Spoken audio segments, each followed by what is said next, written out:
There's a moment most people don't talk about. Not loud, not dramatic, just quiet. It's when you realize how much of your life has been spent trying to control things that were never yours to command. People, outcomes, timing, the way others choose to act when no one is watching. And slowly, without noticing, you begin to feel it, a kind of inner fatigue. Not from doing too little, but from holding too tightly. You try to manage every detail, prepare for every possibility, anticipate every reaction. And still, things slip. They always do. This is where most people become restless or bitter. But there is another path, a quieter one. It begins the moment you stop negotiating with what lies outside your control and start returning your attention to what has always been yours, your judgment, your response, your discipline. The more you chase control, the more you lose yourself in the chaos, and most never realize it until they finally let go.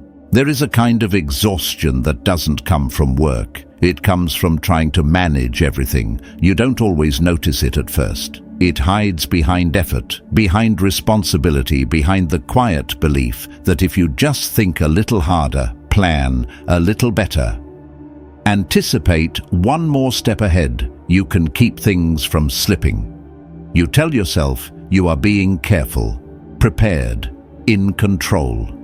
But something in you starts to wear down, not all at once. Slowly, you begin to feel it in the way your mind never fully rests, in how every situation becomes something to calculate, to adjust, to fix before it breaks. You replay conversations that haven't happened yet. You predict reactions that may never come. You carry outcomes that are not even yours. And still, things move in directions you did not choose. People say things you did not expect. Plans shift without asking for your permission. Time passes without waiting for your readiness. The world continues indifferent to how tightly you try to hold it in place. And beneath all of this, there is a quiet tension. A tension that does not come from what is happening, but from your resistance to it. Most people never name this. They just keep going. They tell themselves this is what it means to be responsible, to care, to stay ahead of life. But if you look closely, you begin to see the pattern. The more you try to control everything, the less stable you feel. Because control, in the way most people chase it, is not strength. It is dependency disguised as discipline. It ties your sense of order to things that were never yours to command in the first place. And when those things move, as they always do, you move with them. Not by choice, but by reaction. There is a moment that comes to some people, not everyone, but enough, where this becomes clear. It is not a dramatic realization. It does not arrive with noise. It usually comes after something small, a conversation that doesn't go the way you expected, a plan that quietly falls apart. A person who changes without warning, and instead of reacting immediately, something in you pauses. Not because you are calm, but because you are tired. Tired of adjusting yourself to things that never settle. Tired of trying to anticipate every shift. Tired of carrying the weight of outcomes that do not belong to you. In that pause, if you stay with it long enough, you begin to see something uncomfortable. You were never in control to begin with, not in the way you thought. You could influence, you could prepare, you could act with intention, but you could never dictate how others think, how events unfold, or how time rearranges everything without asking. And yet most of your effort has been placed there, not because you are weak, but because you were taught to believe that control creates safety. That if you just manage enough variables, you can avoid disappointment. That if you plan far enough ahead, you can reduce uncertainty. That if you hold things tightly enough, they will remain where you left them. But reality does not respond to that kind of thinking. It moves according to its own order. And this is where the quiet conflict begins. Because part of you still wants control. It feels responsible, necessary, almost moral. But another part of you has started to recognize the cost, the tension, the constant low-level strain of trying to hold together something that was never meant to be held in that way. This is not a problem you solve with more effort. It is a problem you solve by seeing clearly. The Stoics understood this long before most people had the language for it. They did not try to control the world. They observed it. They separated what belonged to them from what did not. Not as an idea, but as a discipline practiced daily. Because the line is simple but not easy to live by. Your thoughts, your actions, your judgments, these are yours. Everything else is not, and yet most people reverse this without realizing it. They neglect their own discipline while trying to organize everything outside of it. They react quickly to others but hesitate with themselves. They try to control outcomes but ignore the way they respond when those outcomes change. This is where the exhaustion comes from. Not from life itself, but from misplacing your effort. You can see it in ordinary moments. Someone speaks to you in a way you don't expect. There is a tone, a look, something subtle. Your mind moves immediately, not to understand, but to interpret, to protect, to respond. And before you know it, your internal state has already shifted, shaped by something external. Or a plan changes. Something you relied on doesn't hold. And instead of adjusting calmly, there is resistance, friction, a quiet sense that something has gone wrong, not just in the situation, but in you. But what if nothing has gone wrong? What if the only mistake was expecting the world to stay still? There is a different way to move through this, not by withdrawing from life, and not by pretending things do not matter, but by placing your attention where it actually has power. Not outside, inside. This is where the work begins, but it does not look impressive. It is not loud. It does not give you the immediate sense of control that comes from trying to shape everything around you. It is quieter than that. It begins with restraint, with noticing when your mind reaches outward, trying to manage something it cannot hold. With pulling it back, not harshly, but deliberately, with choosing not to follow every impulse, to react, to correct, to interfere. At first, this feels unnatural, because you are used to engagement, to movement, to doing something in response to everything. But slowly, something changes. You begin to see that not every situation requires your reaction. Not every outcome requires your involvement. Not every shift in the world is a signal for you to adjust yourself. And in that realization, there is space. Not empty space, but steady space. The kind that allows you to stand without being pulled in every direction. The kind that does not depend on what others do or how circumstances unfold. This is not detachment as avoidance. This is detachment as clarity. And clarity has a different kind of strength. It does not try to stop the storm. It simply refuses to be moved by it unnecessarily. Most people never reach this point because they confuse stillness with passivity. They think that if they are not constantly adjusting, reacting, or controlling, they are falling behind. But the truth is the opposite. The person who cannot pause is already being controlled, not by others directly, but by their own unexamined reactions. The one who can step back, observe, and choose carefully, that is the one who begins to regain something most people lose early: authority over themselves. And once you start to see this even slightly, you cannot unsee it. You begin to notice how much of your energy has been spent outward, how little has been reserved for the one place it actually matters. And with that awareness, a question begins to form. Not how do I control more, but why am I trying to control what was never mine? That question changes everything if you stay with it, because the answer does not give you more control. It gives you something better. It gives you back yourself. And from there, a different kind of discipline becomes possible. One that does not exhaust you because it is finally directed at what you can actually command. That is where this path turns. Not outward, but inward. And once it turns, it does not go back. There is a quiet seduction in the idea of control. It does not announce itself loudly. It feels reasonable, even responsible. It tells you that if you stay sharp, if you think ahead, if you manage enough variables, you can keep things from collapsing. It offers you a sense of structure in a world that rarely holds still. And for a while, it works just enough to keep you believing in it.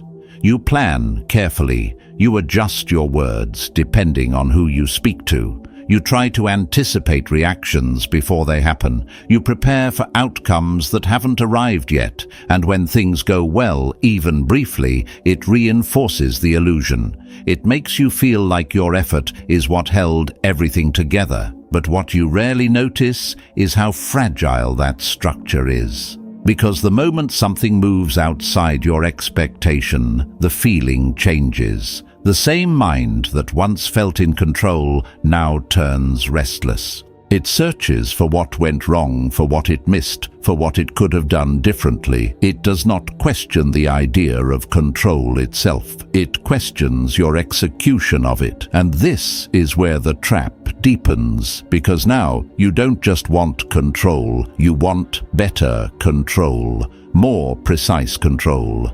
You begin to refine the same pattern that is draining you, believing that the solution is to do it more effectively. But the truth is simpler than that and harder to accept. You were never meant to control most of what you're trying to manage. The Stoics did not arrive at this understanding through theory. They arrived at it through observation, through watching how people suffer not because of events, but because of their attachment to how those events should unfold.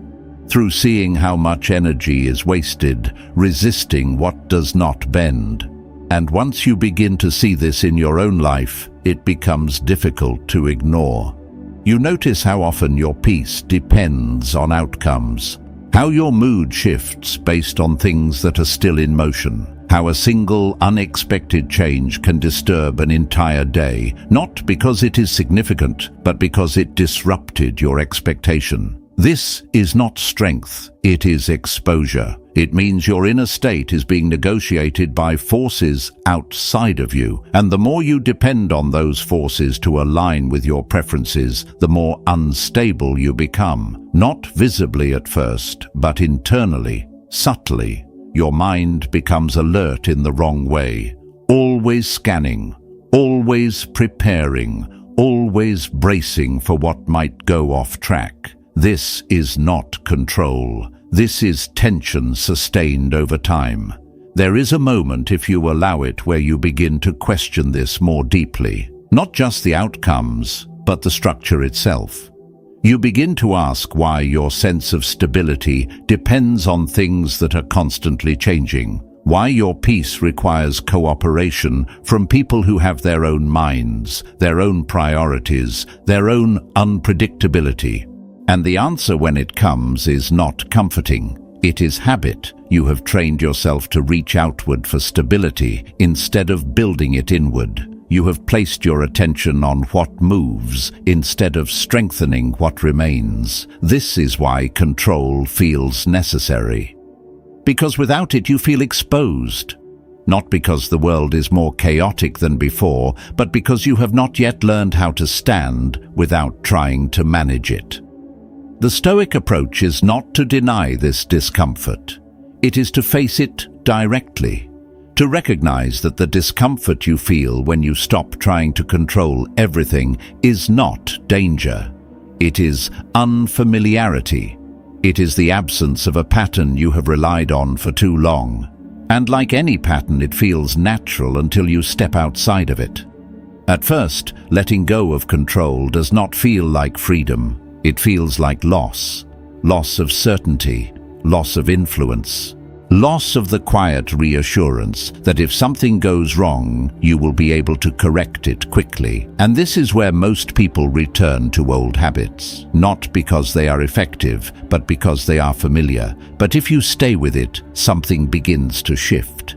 You start to notice that not everything requires your involvement, that situations resolve themselves without your interference, that people act according to their nature, whether you anticipate it or not, that the world continues not in alignment with your preferences, but in accordance with something larger than them.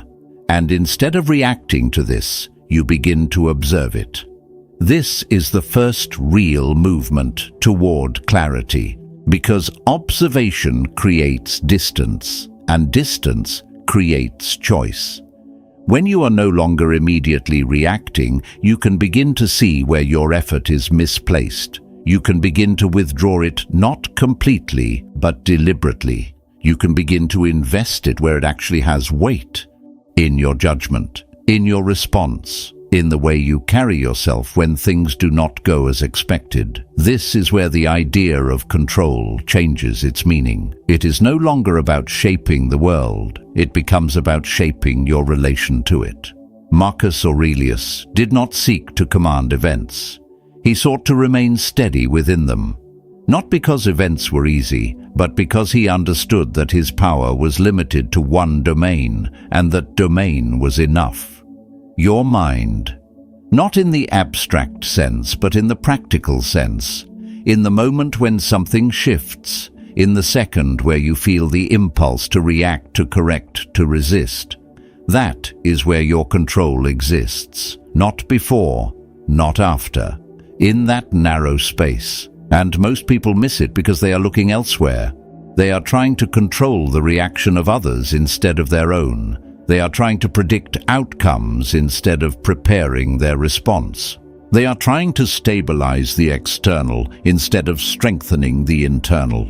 This is why they remain unsettled even when things appear calm, because the structure they rely on is always temporary. There is a different kind of stability available, but it requires a shift that most people avoid.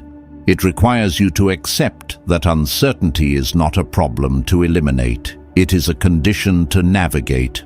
Once you accept that, something begins to relax.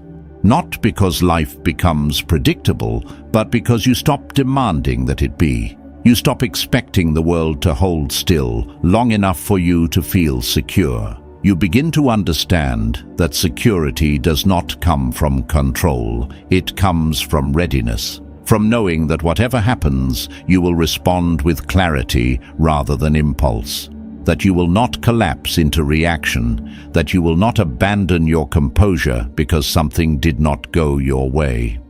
This is a different kind of confidence, quiet, unseen, not dependent on outcomes, and it is built slowly, in small moments, in the decision not to overanalyze a conversation that has already ended, in the choice to let someone misunderstand you without rushing to correct it, in the discipline to allow uncertainty to exist without immediately trying to remove it. These moments do not feel significant at first, but they accumulate. They reshape the way you relate to the world. They reduce the unnecessary friction you have been carrying. They give you back energy that was previously spent managing what could not be managed. And over time, you begin to notice something subtle. You are less disturbed, not because life has changed, but because your expectations have. You no longer expect everything to align. You no longer treat unpredictability as a disruption.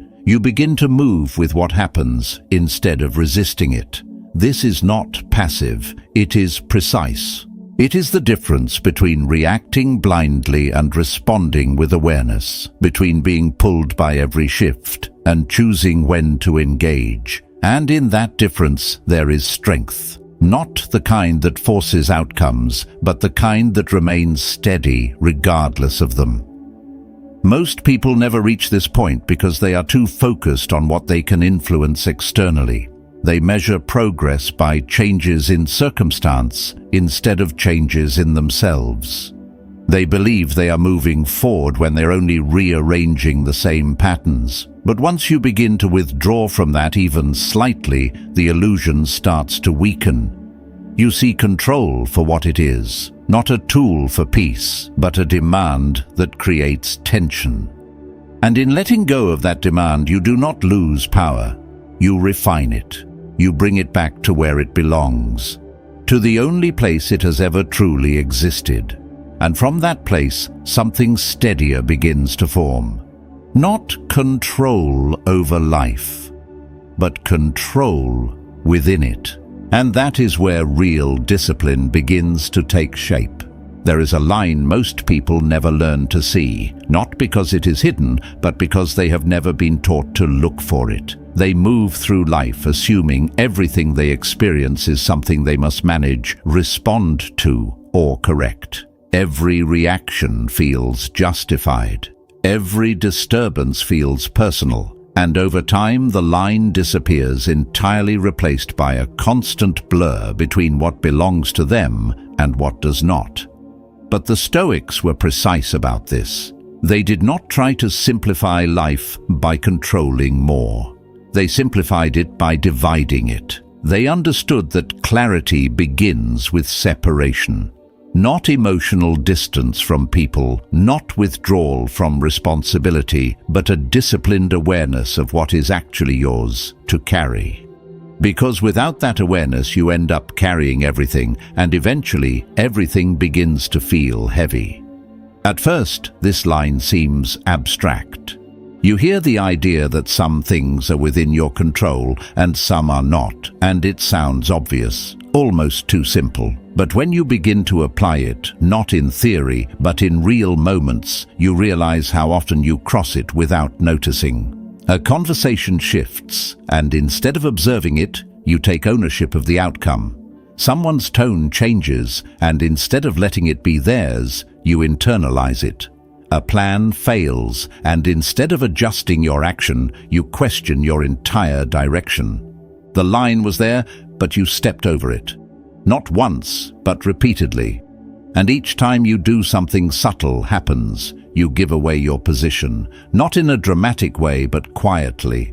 You allow your internal state to be shaped by something external, something unstable, something that was never yours to begin with. And once that pattern is repeated enough, it begins to feel normal.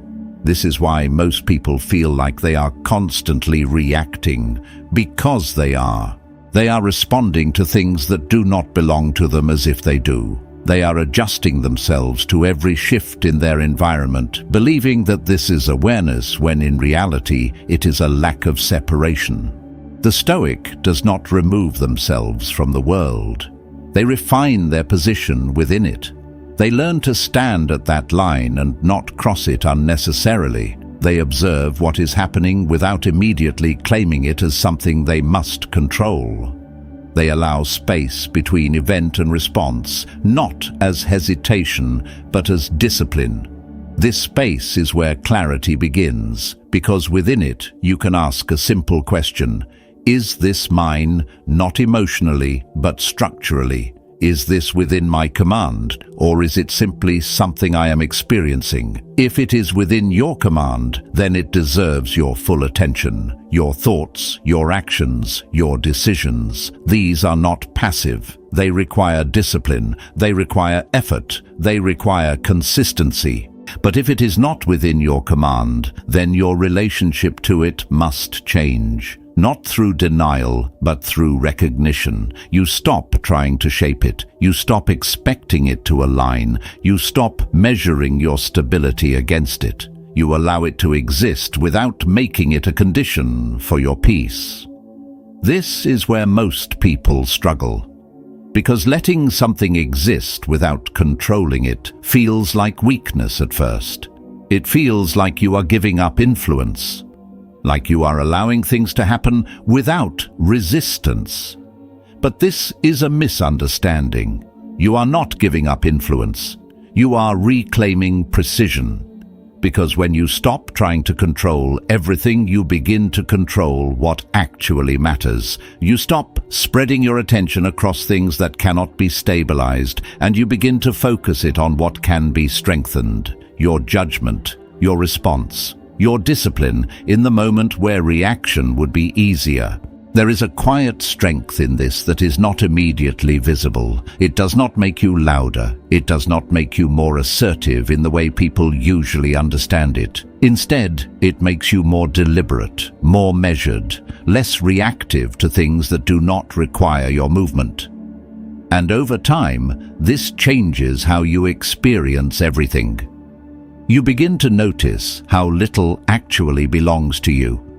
Not in a way that disconnects you from life, but in a way that frees you from unnecessary involvement. You see that most things that once disturbed you were never yours to carry.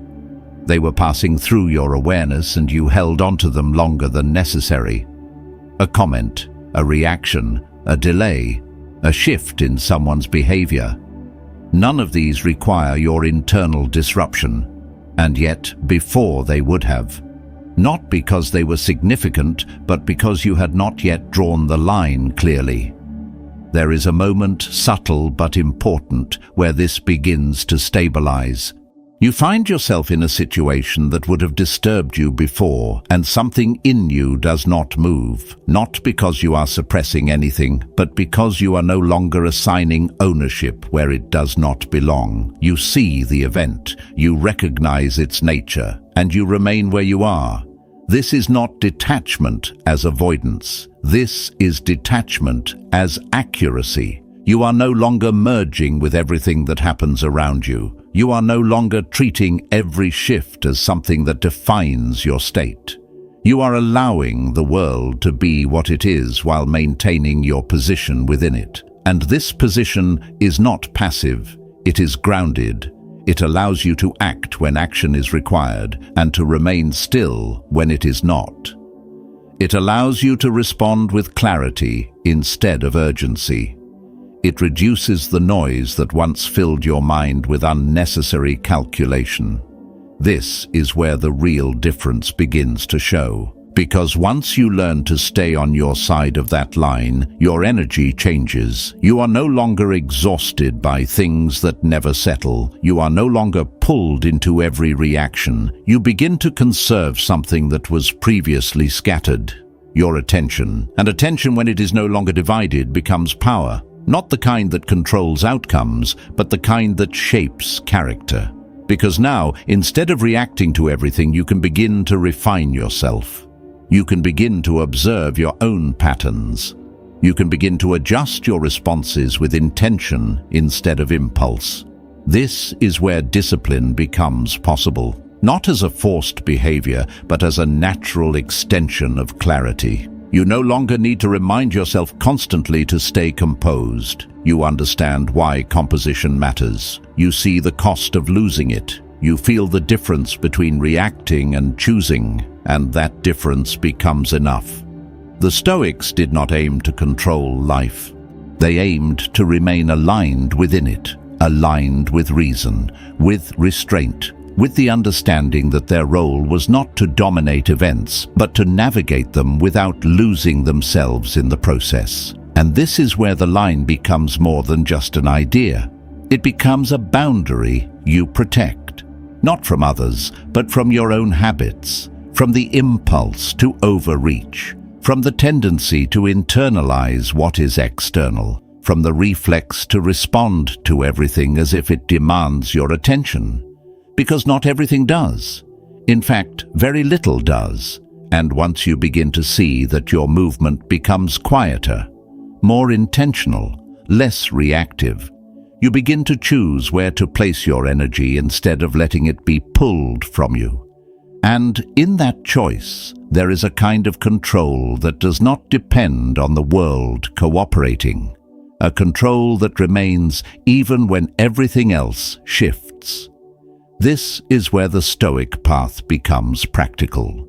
Not in theory, but in how you carry yourself through ordinary moments, because it is not the large events that define your stability. It is the small ones, the brief interactions, the unexpected changes, the quiet disappointments that most people react to without thinking.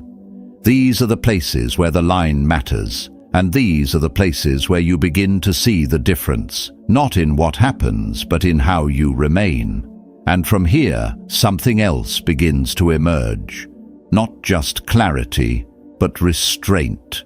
The ability to hold your position without reacting immediately. The ability to pause without feeling weak. The ability to let something pass without needing to correct it. And this is where the next layer of discipline reveals itself. Because once you can see the line, the question is no longer what belongs to you. The question becomes what you choose to do with it. Most people do not lose control in the moments that look dramatic. They lose it quietly in passing seconds that seem too small to matter, yet shape everything that follows. A tone shifts. A message arrives later than expected. Someone looks at you in a way you do not fully understand.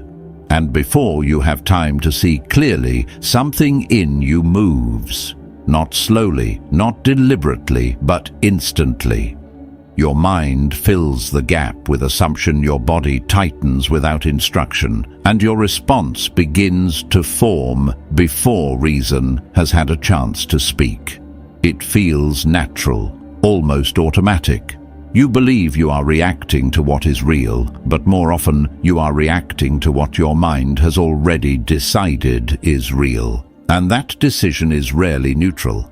It is shaped by memory, by expectation, by a quiet need to protect your position. This is how reactivity takes control, not as a conscious choice, but as a pattern repeated so often that it becomes invisible. The Stoics did not try to eliminate this first movement. They understood it was part of being human. What they focused on was what came next. The moment after the impression, the brief space where you either accept it or question it.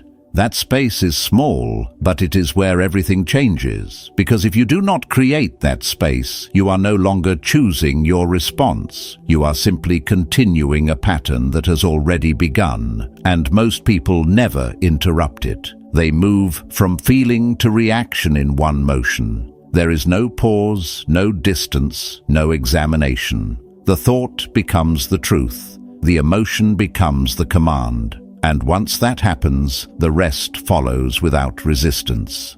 Words are said, tension rises, energy is spent, and afterward there is often a quiet realization that it did not need to happen that way. But by then, it has already passed.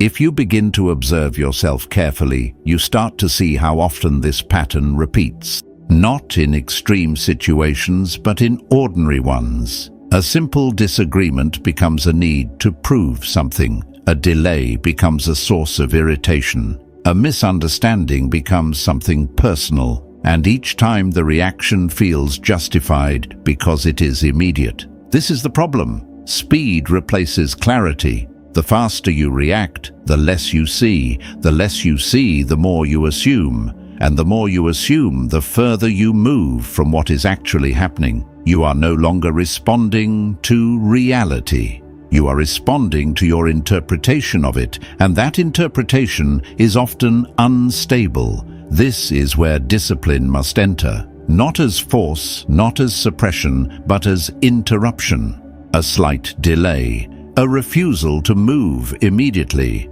a decision even for a few seconds to remain still while everything in you is pushing toward response. This does not feel natural at first. It feels like holding something back, like losing momentum, like stepping out of rhythm with the situation. But that discomfort is necessary, because without it, you remain predictable, not to others, but to your own impulses. You react the same way in the same patterns, triggered by the same kinds of moments. And over time, those patterns define you more than your intentions do. There is a different way to move. It begins with noticing the moment before you speak, before you respond, before you decide what something means. That moment is brief, but it exists. And if you stay there even slightly longer than you are used to, something changes. The urgency softens, the need to act immediately begins to lose its hold, and in that space you can see more clearly.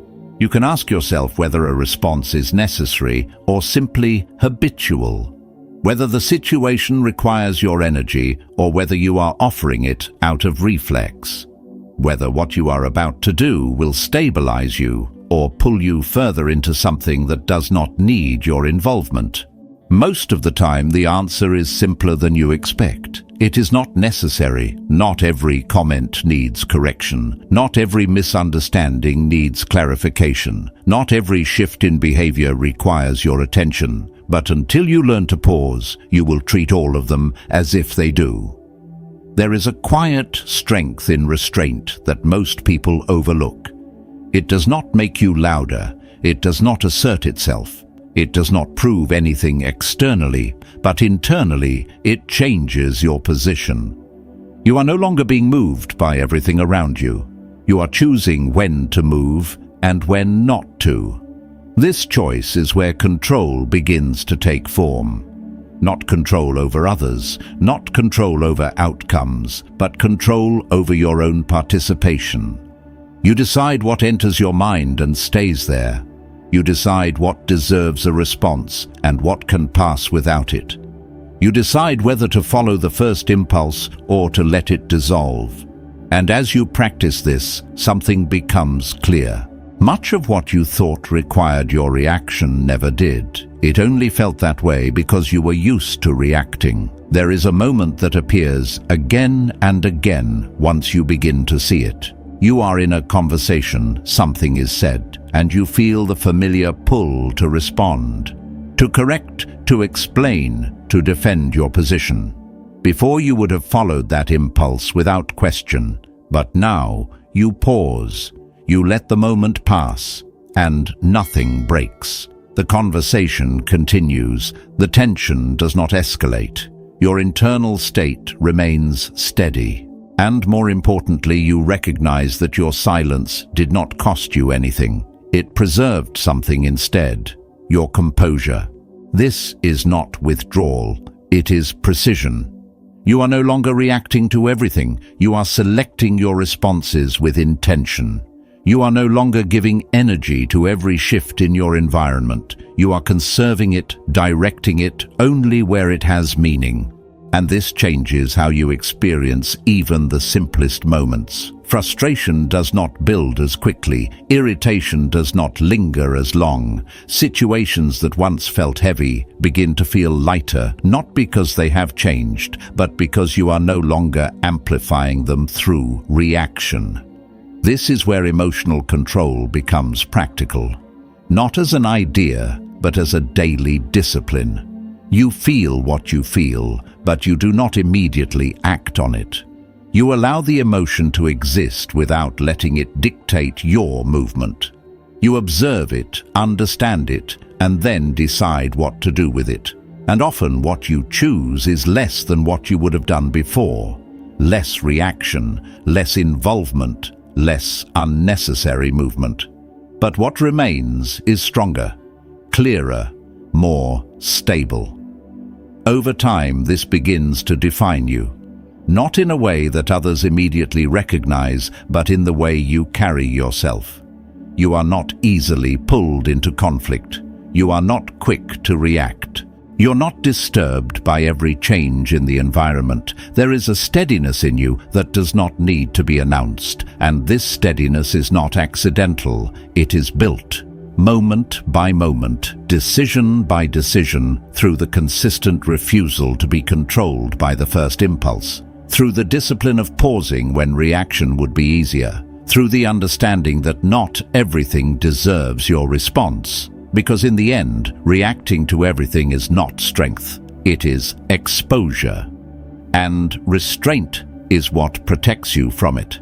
This is where your energy begins to return. This is where your mind begins to quiet.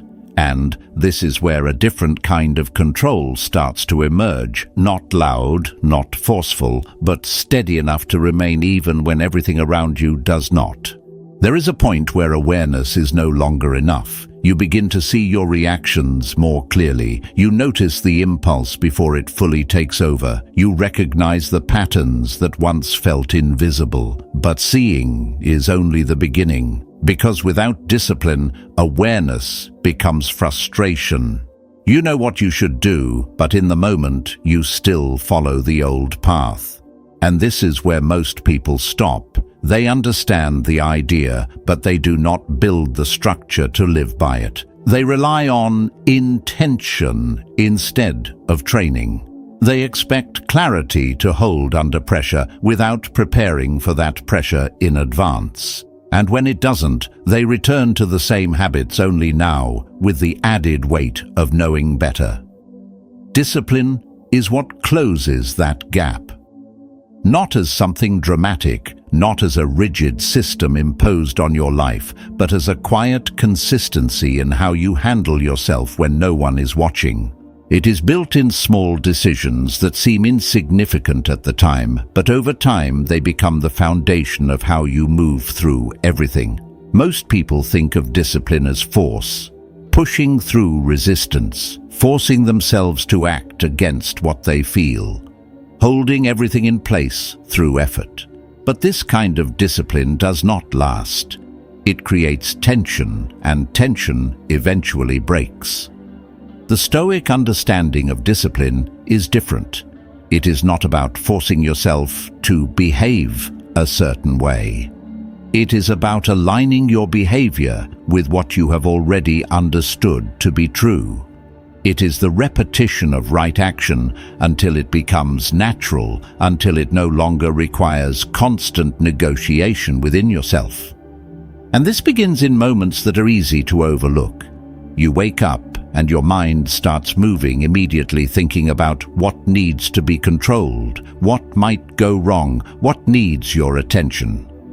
Before you would follow that movement without question, but now you pause. You bring your focus back, not because the thoughts are wrong, but because they are not necessary in that moment. This is discipline, not in doing something extraordinary, but in choosing not to follow what is unnecessary. Or you are in a situation where you feel the urge to react, to correct, to step in. The impulse is familiar, almost automatic, but instead of moving with it, you hold your position. You let the moment settle before deciding what it actually requires. This is discipline, not in suppression, but in restraint. Over time, these small acts begin to accumulate. They reshape your baseline. They reduce the noise that once filled your mind. They create a kind of internal order that does not depend on external stability. And slowly, without force, you begin to feel something that was not there before. Consistency, not in outcomes, but in yourself. You begin to trust your own response.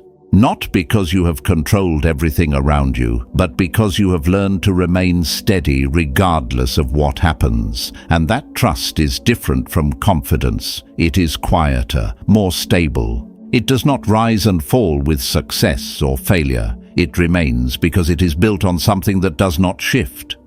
Your discipline. There is a simple example that reveals this clearly. You plan something carefully, you think it through, you prepare for how it should unfold, and then something changes. Not dramatically, just enough to disrupt your expectation. Before, this would have created tension. You would feel the need to correct it, to adjust quickly to regain control of the situation. But now, something else happens. You notice the shift, and you adjust without resistance. There is no internal friction, no sense that something has gone wrong, just a quiet recognition that things move, and your role is not to stop that movement, but to respond to it properly. This is discipline in action, not forcing the world to match your plan, but refining your response when it does not. And this applies beyond situations. It applies to your thoughts. There are moments when your mind drifts toward unnecessary concerns, things you cannot control, things that do not require your attention. Before you would follow those thoughts, letting them expand, letting them create tension where none was needed. Now you interrupt them. Not aggressively, not with frustration, but with clarity. You recognize that they do not serve you, and you return your focus to what does. This is not a single act. It is repeated quietly throughout the day, and over time, it changes how your mind moves. It becomes less reactive, less scattered, less dependent on external input. It begins to follow a different pattern, one that is directed instead of pulled. This is where discipline becomes strength. Not the kind that resists everything, but the kind that remains aligned even when things shift. It allows you to move through situations without being constantly adjusted by them. It gives you a center that does not depend on circumstances staying stable. And this center is what most people are missing. They are always adjusting, always reacting, always responding to what is happening around them. They believe this is engagement, but in reality, it is dependency. Their state is tied to the world, and the world does not stay still long enough for that to work. Discipline breaks that dependency. It brings your focus inward, not as isolation, but as grounding. It teaches you to rely on your own structure instead of external conditions. It builds something within you that does not need constant reinforcement from what is happening outside. And once that structure begins to form, you start to see things differently. Situations that once felt urgent no longer do. Reactions that once felt necessary begin to feel excessive. You become more selective, not in what you experience, but in how you engage with it. This selectiveness is not avoidance, it is refinement. You are no longer trying to do everything. You are doing what matters and leaving the rest alone. You are no longer reacting to every shift. You are responding only when it aligns with your principles, and this alignment is what creates stability, because now your actions are not based on impulse, they're based on choice. And choice, when repeated consistently, becomes character. This is the deeper layer of discipline. It is not about controlling behavior in isolated moments. It is about shaping the way you move through all moments. It is about becoming someone who does not need to rely on willpower constantly, because your habits are already aligned with what you know to be right. This takes time. It is not built quickly, and it is not maintained without attention. There will be moments where you fall back into old patterns, where reaction takes over, where discipline slips. But even in those moments, something has changed. You see it. And because you see it, you return faster. You correct without frustration. You adjust without self-judgment. You continue not from perfection, but from consistency. And this is what makes it sustainable. Not intensity, but continuity. Not force, but direction. Over time, this becomes your way of being. You are no longer trying to control everything. You are controlling yourself. And that changes everything. Because once your inner structure is stable, the world no longer feels like something you need to manage constantly. It becomes something you move through, something you respond to, something you observe without being pulled in every direction. This is where a different kind of freedom begins to appear. Not freedom from responsibility, but freedom from unnecessary struggle. And from that place, another question begins to emerge. Not how do I control more, but what happens when I stop needing outcomes to define me at all?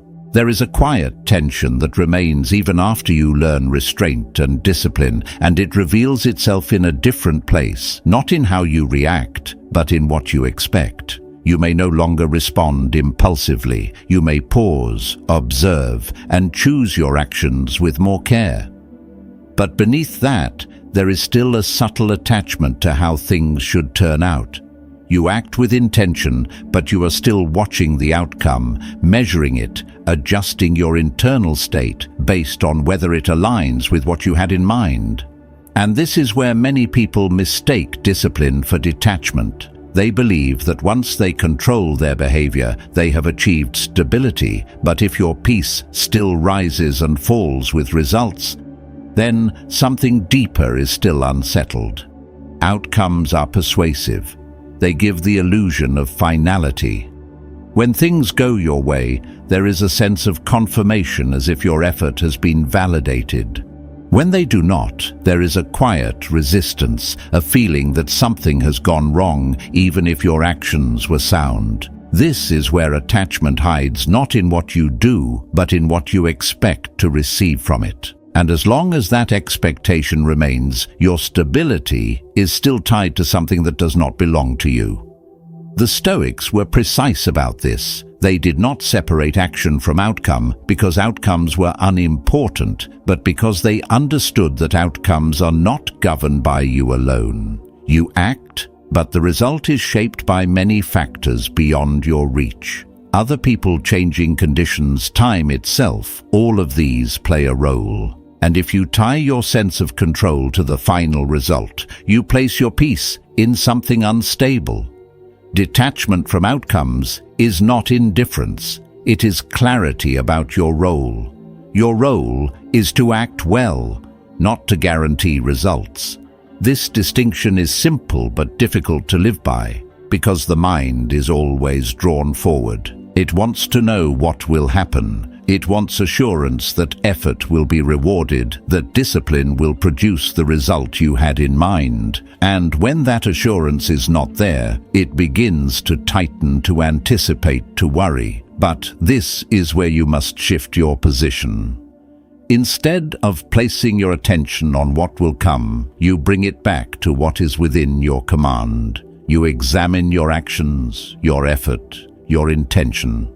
You refine these not to control the outcome, but to ensure that your part is complete. And once it is, you release the rest. This is not passive. It is exact. You do what must be done, and you do it well, but you do not follow the result with the same intensity. You do not let it define your state. You allow it to arrive, whatever it may be, and you meet it with the same steadiness. There is a moment that reveals this clearly. You work towards something, a decision, a conversation, an opportunity. You prepare carefully. You act with clarity.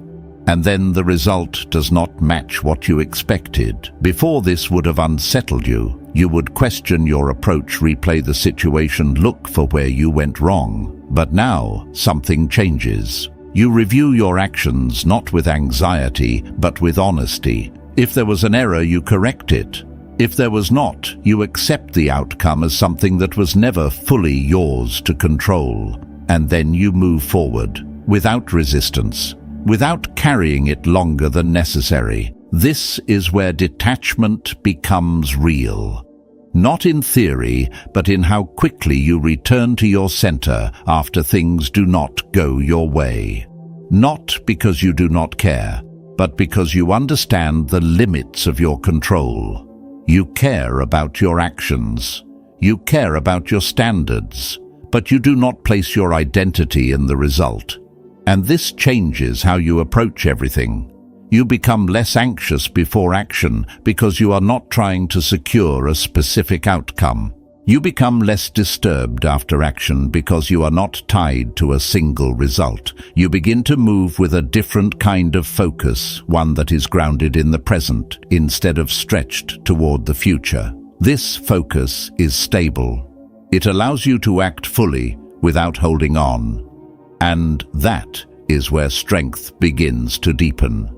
Because now your effort is no longer divided. You are not acting while also worrying about what will happen. You are not preparing while already reacting to possible failure. You are fully where you are doing what is in front of you, without carrying the weight of what comes next. This is rare. Most people are always ahead of themselves, living in anticipation instead of action. They are already reacting to outcomes that have not occurred.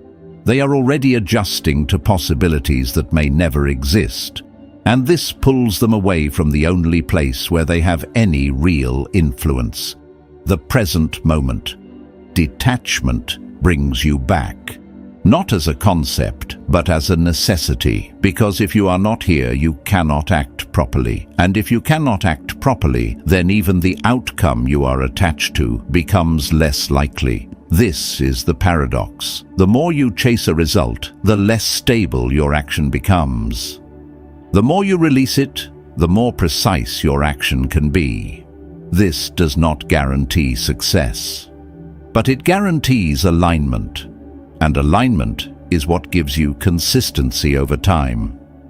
You begin to see that your role is not to force results, but to build a way of acting that does not depend on them. You measure yourself not by what happens, but by how you show up.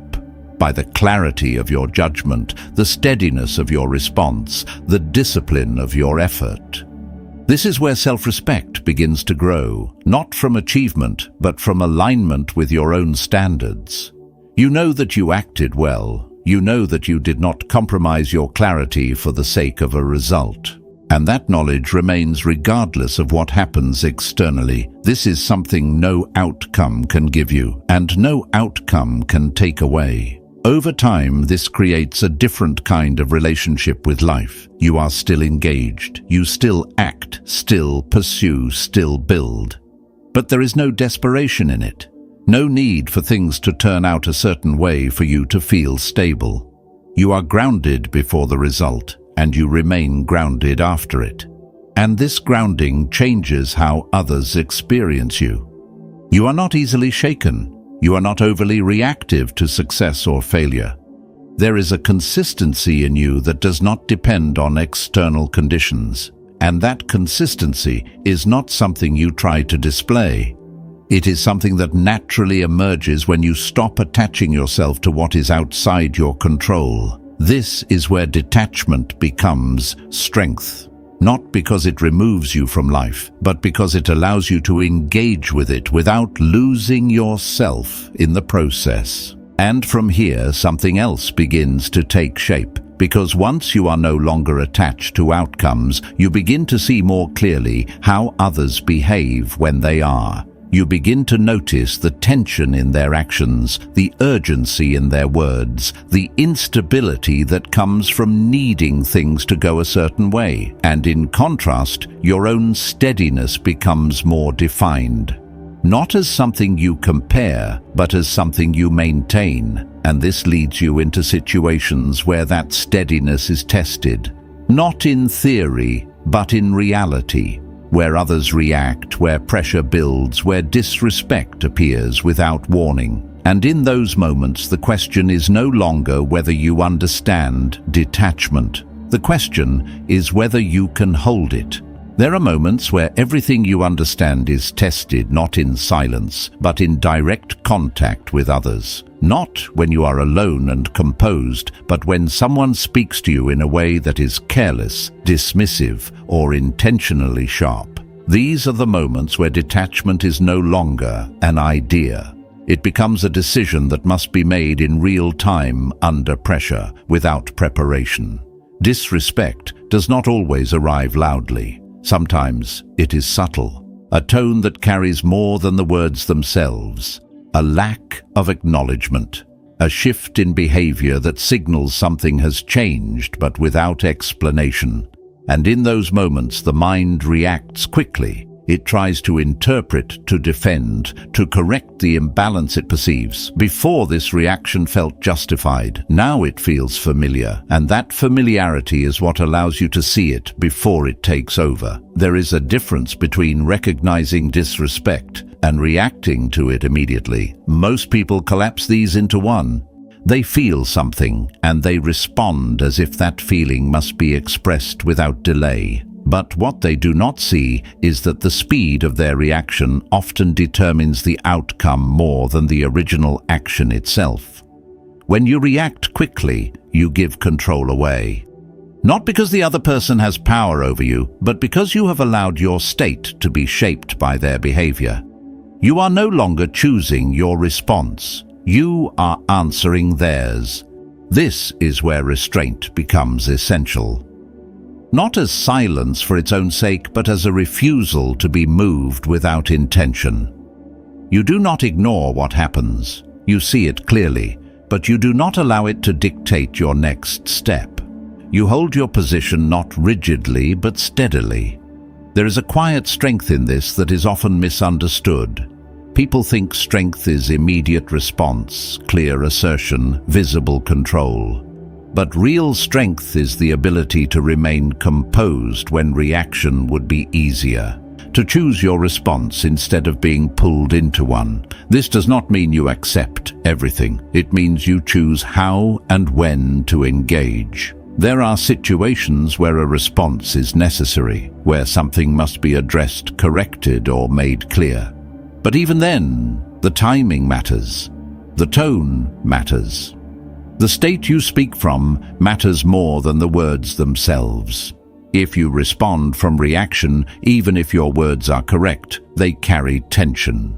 If you respond from composure, even few words are enough. This is where self-respect begins to show. Not in what you say, but in what you refuse to become. You do not lower your standard to match the behavior in front of you. You do not allow another person's instability to become your own. You remain aligned with your own principles, even when it would be easier to step outside of them.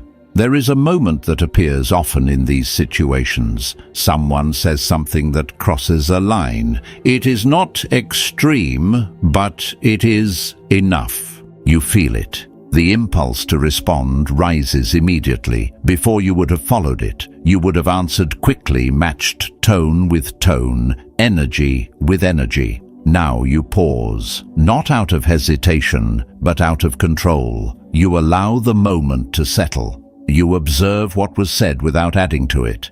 You give yourself the space to decide whether this requires a response or whether it is something that reveals more about the other person than it does about you.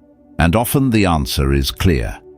Not everything deserves your engagement. Some things are better left where they stand. Not because they are acceptable, but because they do not require your correction.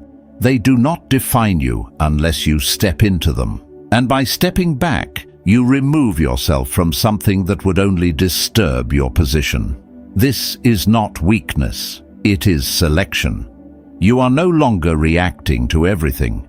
You are choosing what enters your field and what remains outside of it. You are protecting your internal state not by avoiding life, but by refusing unnecessary conflict. And when you do choose to respond, it comes from a different place. It is measured, direct, without excess. You do not speak to release tension. You speak to clarify, to establish boundaries, to maintain alignment with yourself. There is no need to prove anything, no need to escalate, just a clear expression that reflects your position. This kind of response carries weight, not because it is louder, but because it is controlled. People feel the difference even if they do not understand it. There is no instability in it, no emotional overflow, no attempt to dominate the moment. It stands on its own without needing reinforcement. And because of that, it often ends things more effectively than reaction ever could. Over time, this changes how others approach you, not always consciously, but gradually. They sense that you are not easily moved, that you do not respond impulsively, that your reactions are not available for manipulation or testing, and without needing to assert it directly, your boundaries become clear. But more importantly, it changes how you see yourself. You begin to trust your ability to remain steady. You no longer fear moments of tension because you know you do not have to react immediately. You can hold your ground without forcing anything. You can allow situations to unfold without losing your position within them. This is where inner control becomes visible. Not as dominance, but as consistency. You are the same regardless of how others behave, not because you are unaffected, but because you are not controlled. There is a difference between feeling something and becoming it. You feel the shift, but you do not let it take over. And this creates a kind of stability that cannot be easily disrupted because it is not based on how others treat you. It is based on how you respond to them. There is a deeper layer to this that becomes clear with time. Not all disrespect needs to be addressed directly. Some of it is information. It shows you where others stand, how they think, what they value, and instead of reacting to it, you can use it to adjust your own position. You can decide where to place your attention, your time, your energy. You can step back without conflict, without explanation, simply by no longer engaging in the same way. This is another form of restraint, not in speech, but in involvement. You remove yourself from what does not align, not through confrontation, but through clarity. You no longer feel the need to fix every situation. You allow distance where it is necessary. You maintain your standards without forcing others to meet them. And this is where detachment becomes practical, not as distance from life, but as precision within it. You are not trying to control how others behave. You are controlling how close you stand to it. And that distance, when chosen, deliberately protects your stability more than any reaction ever could. Over time, this becomes natural. You do not think through every moment. You do not calculate every response. Your discipline has already shaped your baseline. You remain steady because that is now your default, not something you must force. And in that steadiness, there is a quiet authority. Not imposed, not displayed, but present. You do not need to assert control over others. You have control over yourself. And that is enough. Because once you have that, you are no longer easily disturbed, no longer easily pulled into what does not serve you, no longer defined by how others behave. And from this place, you begin to see something clearly. Most people are not struggling with the world. They are struggling with their reactions to it. And once you are no longer part of that struggle, your position changes. You are still in the same world. But you are no longer moving through it the same way. And this is where a deeper level of stillness begins to emerge. Not just in how you respond, but in how you remain when nothing demands a response at all. There is a different kind of test that does not come from conflict, but from absence. Not when someone challenges you, but when nothing happens at all.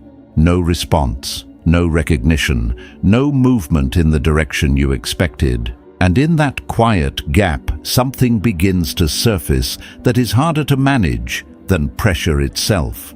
It is the need to know, to understand why things are not moving, why someone has gone silent, why the outcome you expected has not arrived.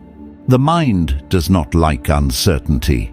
It searches for patterns, creates explanations, fills in gaps with assumptions that feel real enough to react to. And without noticing, you begin to lose your position, not because of what is happening, but because of what you imagine is happening. This is where control takes a different form. Not in trying to change people or events, but in trying to eliminate uncertainty. You want clarity. You want closure. You want something solid to stand on so you can decide what to do next.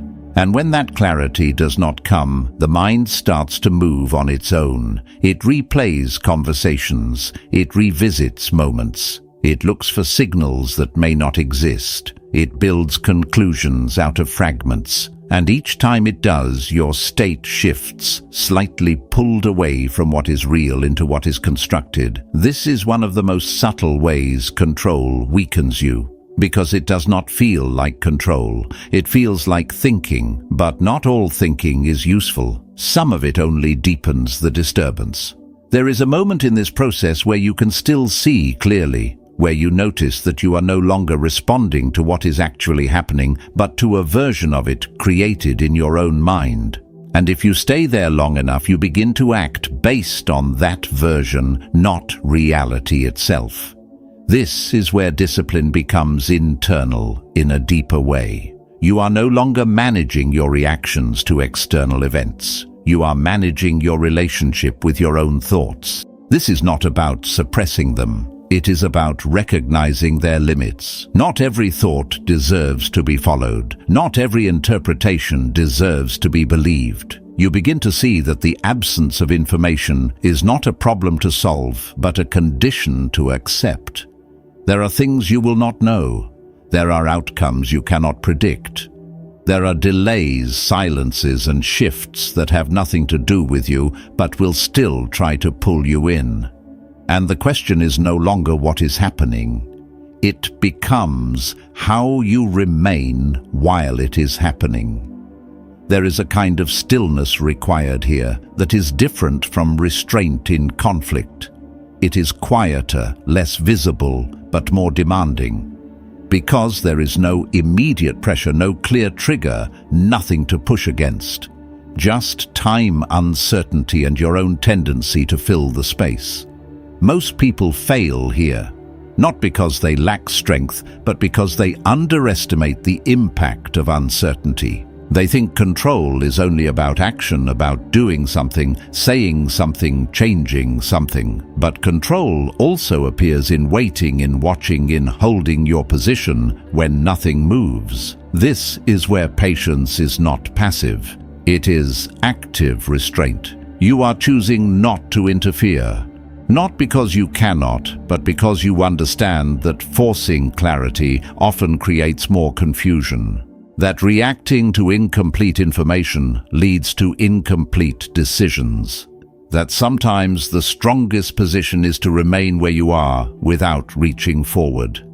There is a kind of respect in this, not just for others but for reality itself. You are not trying to extract answers before they exist. You are not pushing situations to reveal themselves on your timeline. You are allowing things to unfold at their own pace while maintaining your own stability within that process. And this changes something fundamental. You stop chasing certainty. You stop needing every situation to resolve immediately. You become comfortable with not knowing, not because it feels good, but because you understand that discomfort is not something you need to escape from instantly. You can hold it. You can stay with it without reacting. There is a quiet strength in that. It is not visible from the outside, but it shapes everything. It changes how you wait, how you interpret, how you decide. You are no longer rushed by your own thoughts. You are no longer pushed into action by uncertainty. You move when there is something real to respond to, not when your mind becomes restless. There is a small moment that appears often in this space. You check something expecting a response. It is not there. Immediately, a reaction begins to form. Questions rise. Interpretations start building, and before they take hold, you notice. You stop. You return to what is actually present. There is no response. That is all. Not a rejection. Not a signal. Not a conclusion, just absence. And in that recognition you release the need to define it. You let it remain what it is. This is not indifference. It is clarity. You are no longer adding to reality. You are seeing it as it stands. And because of that, your state remains stable. Over time, this practice reshapes your internal rhythm. You are less reactive to delays, to silence, to uncertainty. You no longer interpret every gap as something that requires action. You begin to trust that not everything needs to be resolved immediately, that not every situation demands your involvement. This trust is not blind. It is grounded in understanding your own limits. You cannot control the timing of others. You cannot force clarity. You cannot accelerate what is not ready, but you can maintain your position. You can remain steady while things unfold. You can choose not to disturb yourself in the absence of answers. And this is where a deeper form of freedom begins to appear. Not the freedom to control outcomes, but the freedom from needing to. You are no longer dependent on resolution to feel stable. You are no longer waiting for external confirmation to settle your mind. You carry your own steadiness regardless of what is unresolved around you. There is something else that becomes clear here. Not all uncertainty is meant to be resolved. Some of it is meant to reveal, to show you how you respond when there is nothing to hold on to expose the habits of thought that usually remain hidden under constant activity, to bring your attention inward, not as an escape, but as a return to what you actually control. Your judgment, your response, your attention. And once you see that clearly, something shifts. You stop treating uncertainty as an interruption. You begin to see it as part of the path. Not something to remove, but something to move through without losing your position. This is where stillness deepens.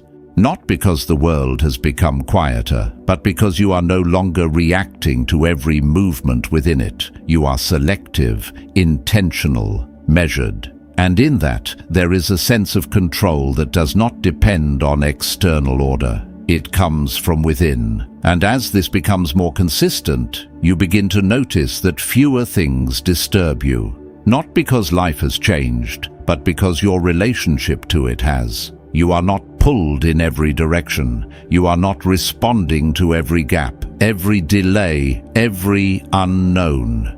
You are standing where you are, and that position is no longer fragile. It does not depend on what happens next. It holds regardless. And from that place, you begin to understand something that was not visible before. Peace is not the result of everything being clear. It is the result of no longer needing it to be. There is a moment most people try to avoid even after they've learned restraint, even after they've begun to detach from what they cannot control. It doesn't come with noise or pressure. It comes quietly, often at the end of a long day when everything slows down and there is nothing left to distract you. It is the moment you are left alone with yourself. No expectations to meet, no one watching, no immediate problem to solve, just your own thoughts, your own presence, your own silence. And for many, this is where the discomfort returns, not because something is wrong, but because there is nothing external to hold on to. So the instinct is to reach outward again, to check something, to fill the space, to bring in noise even if it is meaningless, just to avoid that stillness. Not because stillness is empty, but because it reveals too much. It removes the cover that constant activity provides. It brings you back to yourself without distraction. And that is where a deeper kind of discipline begins. Not the discipline of action or reaction or control over circumstances, but the discipline of staying present with yourself without needing to escape. To sit in your own company without trying to adjust, improve, or distract from it. This is where self-command becomes visible in its purest form. Because there is nothing to perform, no one to impress, no outcome to chase. Only your ability to remain steady in your own presence. Most people spend years avoiding this without realizing it. They stay busy, they stay connected, they keep moving, not always because they need to, but because stopping feels unfamiliar, because stillness exposes the tension they have not addressed. But when you begin to stay, something shifts. At first it may feel uncomfortable. Your mind will search for something to attach to. It will bring up unfinished conversations, imagined scenarios, things you should have said, things you might need to fix. It will try to pull you back into motion, and the practice is simple. You do not follow. You let those thoughts pass without engaging them. Not because they are wrong, but because they are not required in that moment. You are not solving anything. You are not reacting to anything. You are simply remaining where you are. And slowly the intensity begins to fade. Not because you forced it, but because you stopped feeding it. This is where you begin to understand the difference between being alone and being unsettled. They are not the same. One is a condition, the other is a reaction. And when the reaction quiets, what remains is not emptiness but clarity. A kind of internal space that is not filled with noise, not driven by urgency, not shaped by the need to respond to something outside of you.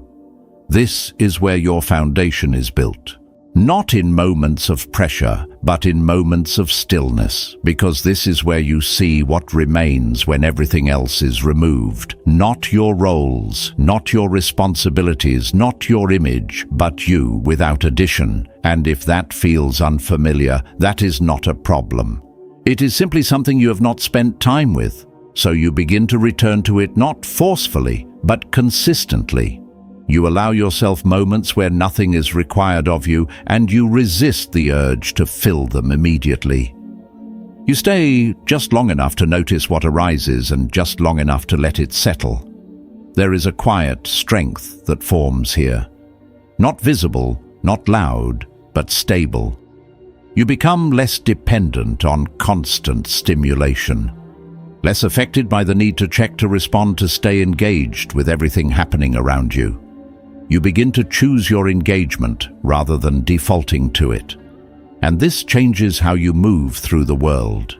Because when you are no longer avoiding yourself, you are no longer easily influenced by what is outside of you. You do not need constant validation, constant feedback, constant movement to feel steady. You carry your own center. There is a small moment that often reveals this shift. You are in a space where others are filling the silence, talking, reacting, moving quickly between thoughts and distractions. And instead of feeling the need to join, to contribute, to match that pace, you remain still, not withdrawn, not disconnected, just present without urgency. You listen, you observe, but you are not pulled in. And there is a difference. Because your stillness is not passive, it is chosen. You are not silent because you have nothing to say.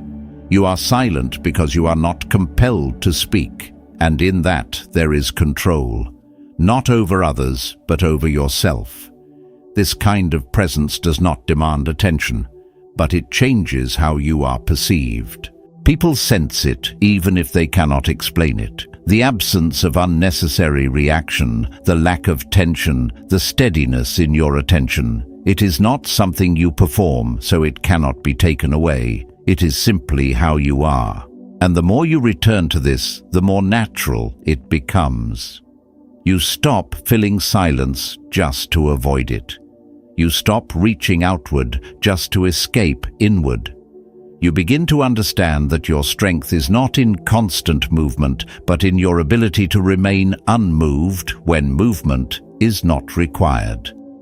This is where detachment deepens, not as distance from others, but as independence from the need to constantly engage. You are no longer pulled by every opportunity to respond, every opening to react, every moment that invites you to prove something. You no longer need to prove, you simply remain. And from that position, your actions become more precise. You speak when it matters. You move when it is necessary. You respond when there is something real to respond to. Everything else you let pass. There is no resistance in this, no suppression, just clarity. And over time, this clarity reshapes your experience of the world. You are less overwhelmed, not because there is less happening, but because you are not engaging with everything. You are selective, focused, grounded in what is actually within your control. Your attention becomes intentional, and that alone changes everything. Because attention is where your energy goes. And when it is no longer scattered, when it is no longer pulled in every direction, you begin to feel a different kind of stability. One that is not dependent on outcomes, not tied to responses, not affected by how others behave. It is yours, and it remains. There is a quiet realization that forms here.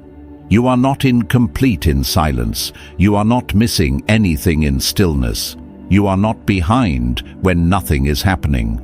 You are simply no longer running. And in that, something settles, not forced, not controlled, but allowed. And from that place, the need to control the world outside you becomes less relevant, because you are no longer trying to escape what is within.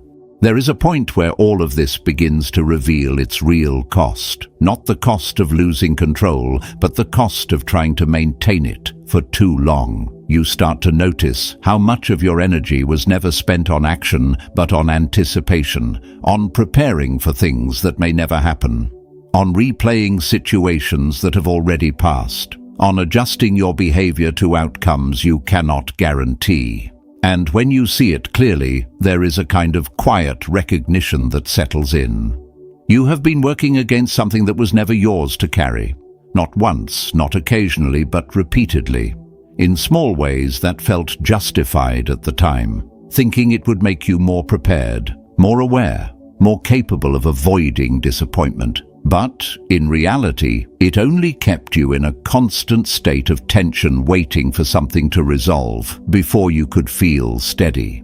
This is where the illusion begins to fall apart, because control, as it was understood before, was never about strength. It was about fear structured in a way that felt productive. It gave you something to do, something to hold on to, something to believe was protecting you. But it never did. It only delayed the moment you would have to face uncertainty without it. And when that moment comes, it is often uncomfortable, not because uncertainty is dangerous, but because you are no longer hiding from it. You are no longer softening it with constant planning, constant thinking, constant adjustment.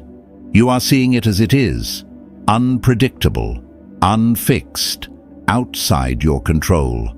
And instead of reacting, you remain.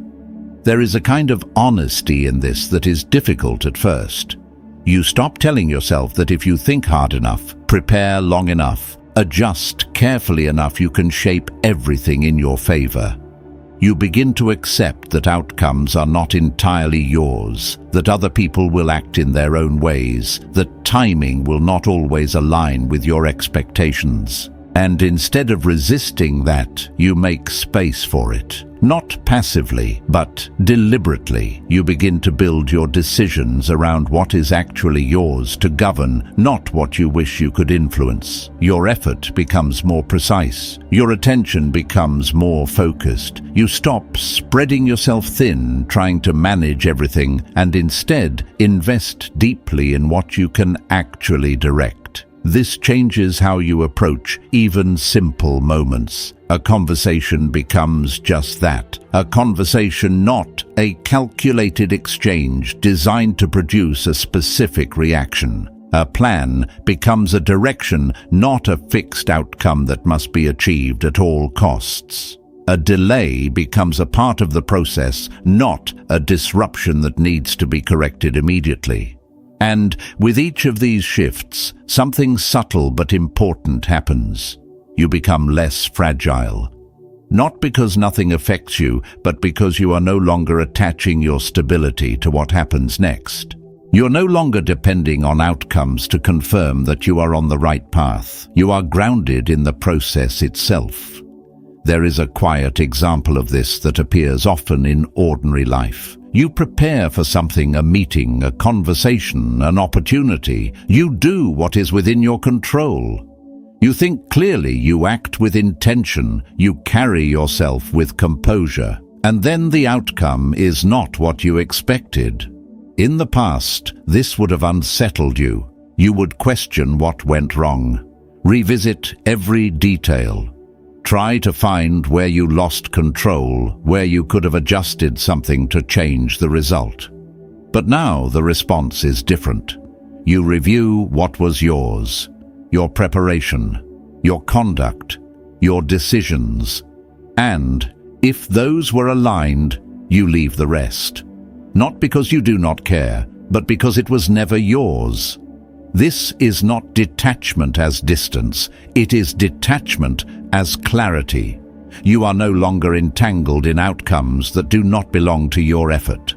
You're no longer defining your sense of direction based on responses you cannot control, and this creates a different kind of confidence. Not loud, not dependent on success, but stable. You trust your process, not because it guarantees results, but because it reflects who you're choosing to be. And that choice remains regardless of what follows. There is something else that begins to change here. Your relationship with time. You're no longer rushing to resolve everything immediately. You're no longer impatient with delays because you understand that forcing timing rarely improves outcomes. You allow things to take the time they require while maintaining your own pace.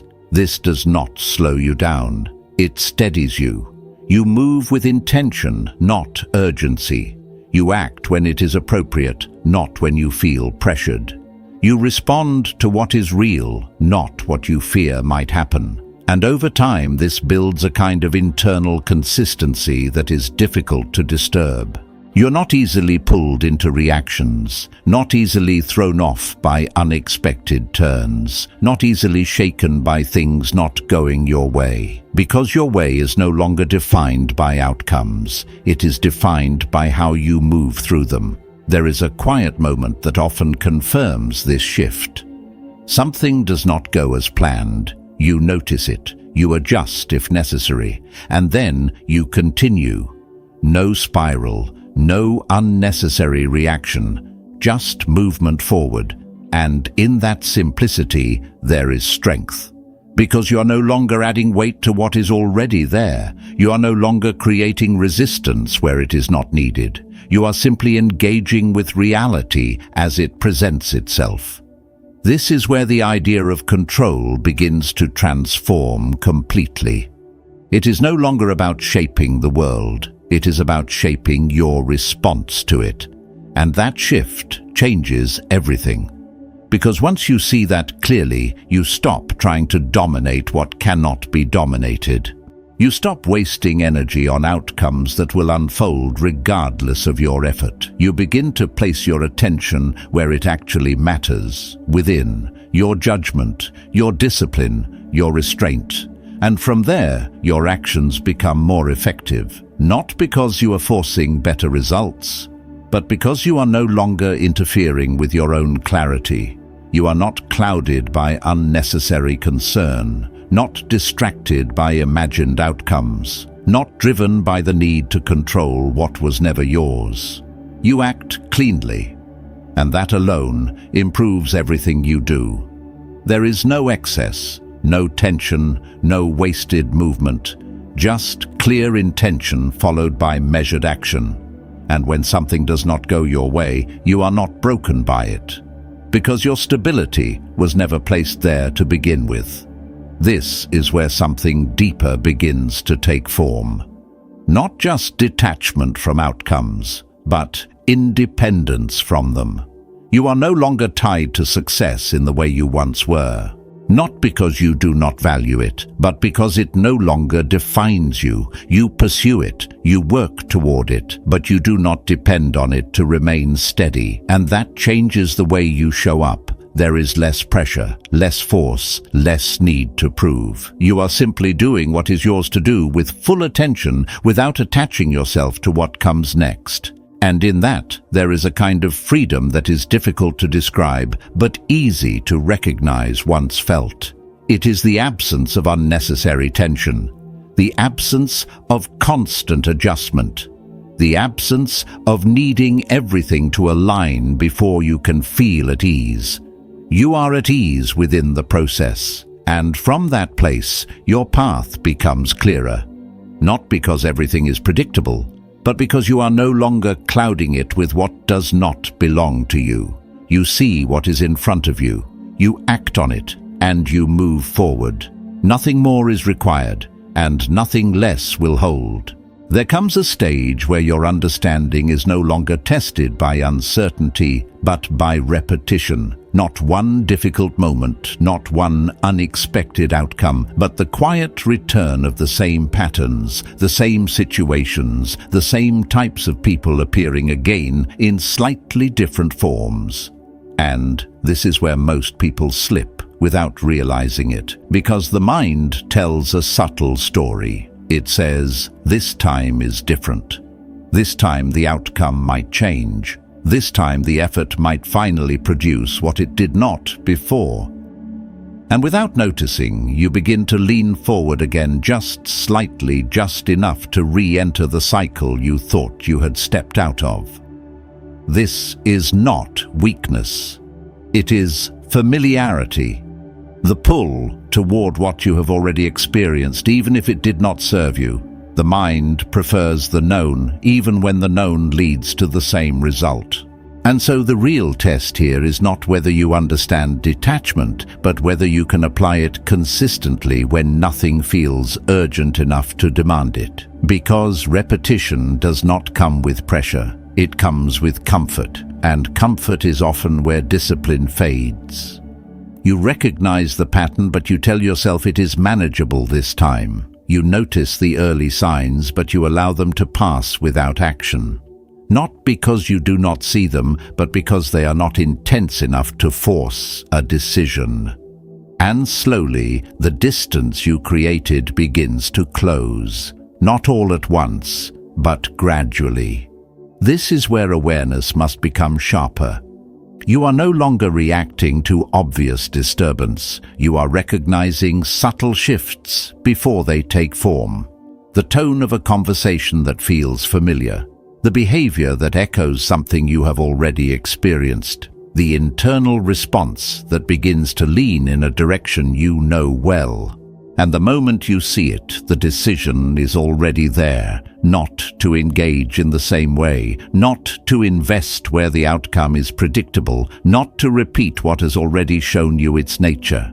This is not about judgment of others. It is about clarity of experience. You are not guessing. You are remembering. And in that memory, there is information that requires no interpretation. You have seen this before. You know where it leads. And the only thing left is whether you will act differently this time. This is where self-respect becomes visible. Not in what you say, but in what you allow. You begin to understand that discipline is not only about controlling your reactions in difficult moments. It is also about refusing to re-enter situations that have already proven their nature. There is a quiet example of this that appears often. You are in a conversation that begins to shift in a direction you recognize, subtle at first. A tone, a pattern, a dynamic you have experienced before. In the past, you would stay, engage, try to manage it, try to guide it towards something better. Now, you pause. You see it clearly, and instead of adjusting yourself to the situation, you choose not to continue in the same way. Maybe you step back. Maybe you say less. Maybe you leave. Not out of reaction, but out of recognition. And in that moment, something changes. You are no longer trying to fix what is not yours to fix. You are no longer participating in what you already understand. You are simply choosing not to repeat it. This is where restraint becomes preventative, not reactive. You are not waiting for things to escalate. You are recognizing them at their beginning and choosing your position early. This saves you more than effort. It preserves your clarity. It prevents unnecessary entanglement. It keeps your attention where it belongs. And over time, this changes the structure of your experience. You encounter fewer of the same problems not because the world has changed, but because your participation has. You are no longer available to every situation, not out of avoidance, but out of discernment. You begin to see that not everything requires your involvement. Not every invitation needs a response. Not every opportunity is worth your energy. And this creates space. Not empty space, but clear space. Space where your attention is not divided, where your actions are not reactive, where your direction is not influenced by patterns that do not serve you. This is where your standards become internal, not based on what is offered to you, but based on what you are willing to engage with. You are no longer adjusting your expectations to fit what appears. You are holding your position and allowing only what aligns with it to remain. There is no force in this, no resistance, just consistency. And consistency is what most people lack. Not because they do not understand what to do, but because they do not apply it over time. They act differently once, maybe twice, but when the situation returns, they return with it. You do not. And that difference repeated quietly over time reshapes everything. There is a deeper level to this that becomes clear as you continue. You are not only avoiding repetition, you are refining your direction. Each time you choose not to engage in what you have already outgrown, you reinforce what you are moving toward. Each time you maintain your standard without explanation, without justification, you strengthen it. And eventually it no longer feels like effort. It becomes natural. You are not constantly evaluating. You're not second-guessing. You simply recognize and respond cleanly, without hesitation. There is a moment that confirms this shift in a way that is almost quiet. You encounter something that once would have drawn you in completely. A situation, a person, a pattern that would have occupied your thoughts, your time, your attention. And now you see it, understand it, and continue without engagement. No internal conflict, no sense of loss, just clarity. And in that clarity, there is a kind of freedom that does not feel dramatic, but stable. You are no longer pulled by familiarity. You are no longer influenced by repetition. You are not trying to correct the past by reliving it in a different form. You are simply moving forward. This is where your control becomes precise, not broad, not forceful, but exact. You are directing your attention only where it is required. You are engaging only where there is value. You are responding only when there is something real to respond to. Everything else you leave. And leaving is not avoidance.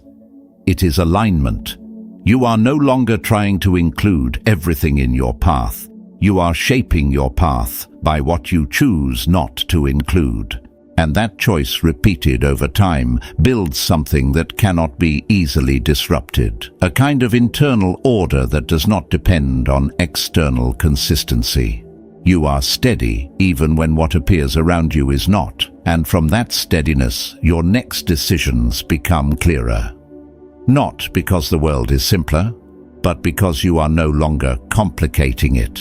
There is a stage where the external world begins to feel less urgent, not because it has become quieter, but because you are no longer responding to it in the same way. The pull is still there. The noise, the expectations, the shifting behavior of others, none of that disappears. What changes is your position in relation to it. You are no longer leaning forward, and that small shift alters everything. Before your attention moved outward first, you would scan for reactions, adjust based on what you saw, measure your direction against what was happening around you. It felt natural, it felt necessary, but it also kept you dependent on things that were never stable. Now there is a pause, not a forced pause, but a natural one. You notice something, and instead of immediately reacting, you hold your position just long enough to see it clearly. And in that space, something becomes visible that was not before. Most things do not require your immediate involvement. They appear, they move, and if left alone, they often resolve, fade, or reveal their nature without your interference. But when you step in too early, when you try to manage, adjust, or correct, you insert yourself into something that may not have required you at all. This is where unnecessary effort used to live. Not in what you had to do, but in what you thought you needed to do. And once you see that your energy begins to consolidate, you are no longer scattered across every situation. You are not responding to every signal. You are choosing. and choice introduces precision. There is a difference between being aware and being involved. You can observe something without stepping into it. You can understand a situation without becoming part of its movement. And when you begin to separate those two, your presence becomes more deliberate. You are not absent. You are selective. There is a quiet moment that reflects this shift. You hear something, a comment, a tone, a situation that once would have drawn your attention immediately. In the past, you would have engaged, responded, maybe even carried it with you afterward. Now you notice it, understand it, and let it pass if it doesn't require you. No reaction, no attachment, just awareness.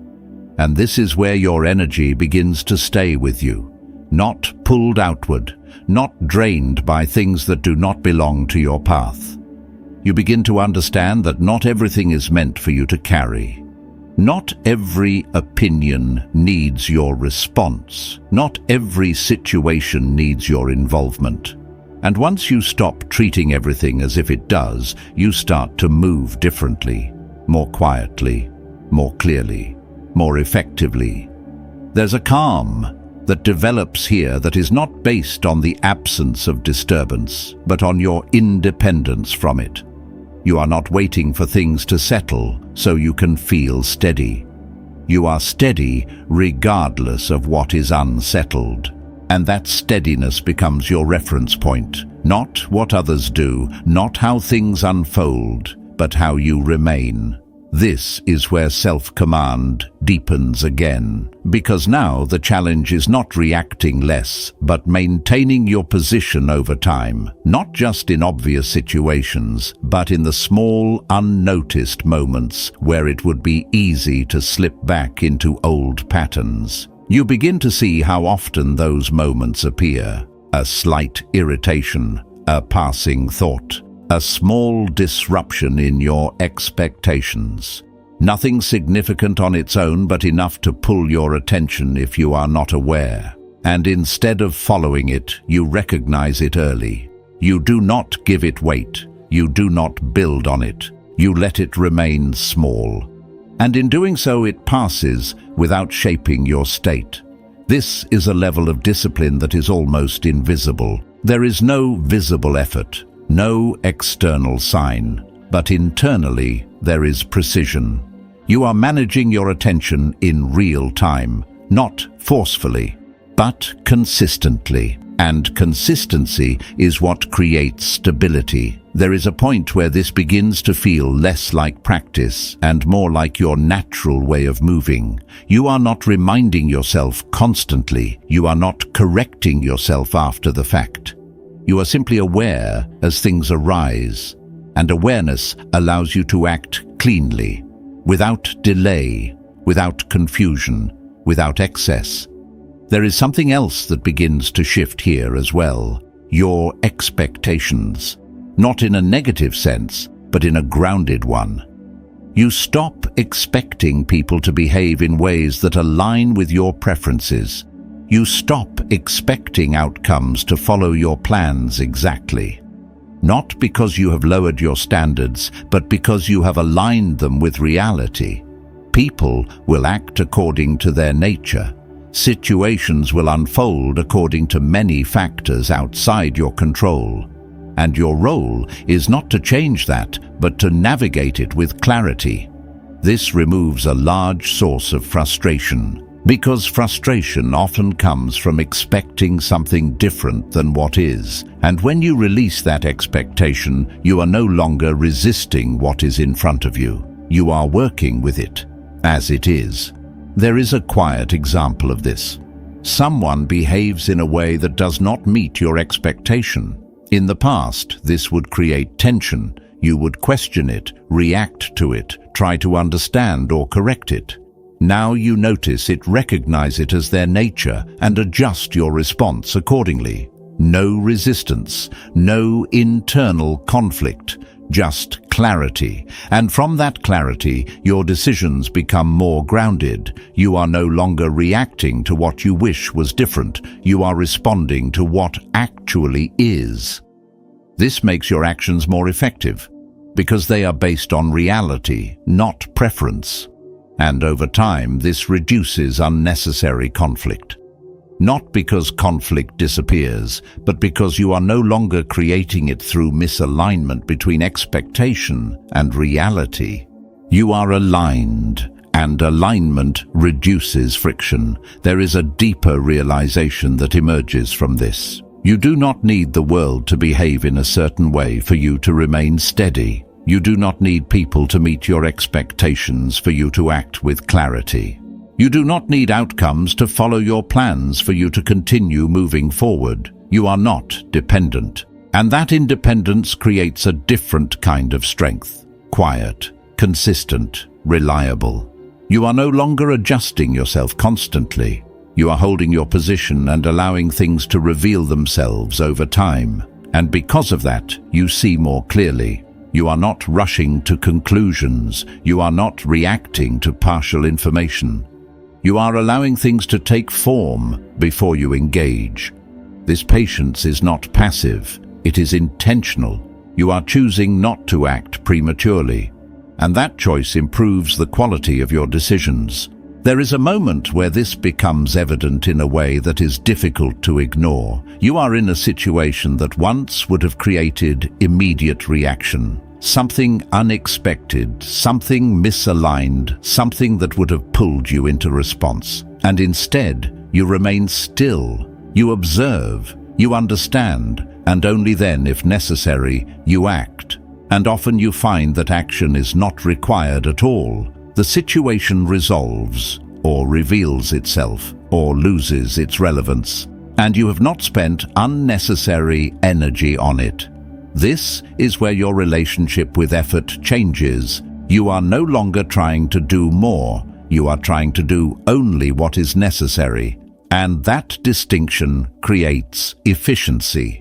Not in a mechanical sense, but in a human one. You are not overextending. You are not overreacting. You are not overcompensating. You are simply doing what is yours to do. Nothing more, nothing less. And from that, a kind of internal order forms that does not rely on external conditions. You are steady because you are aligned. You are clear because you are not clouded by unnecessary engagement. You are effective because your actions are precise. And this becomes the foundation for what comes next.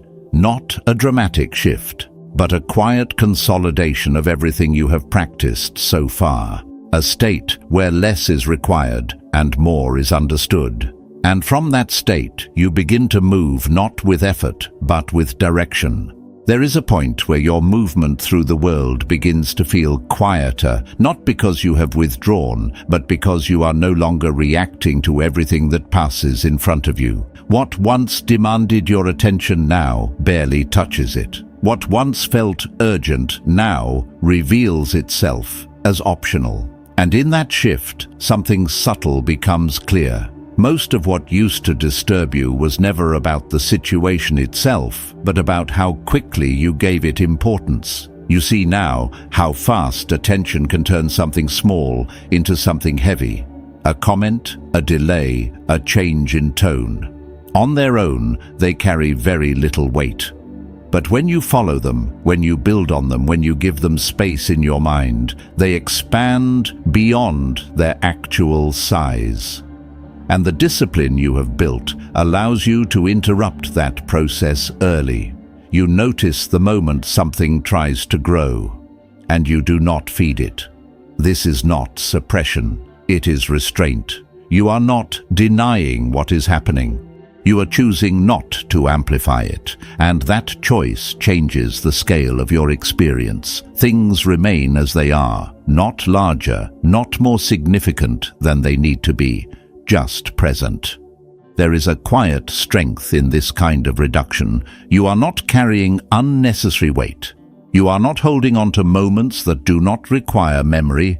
You are not extending situations beyond their natural end.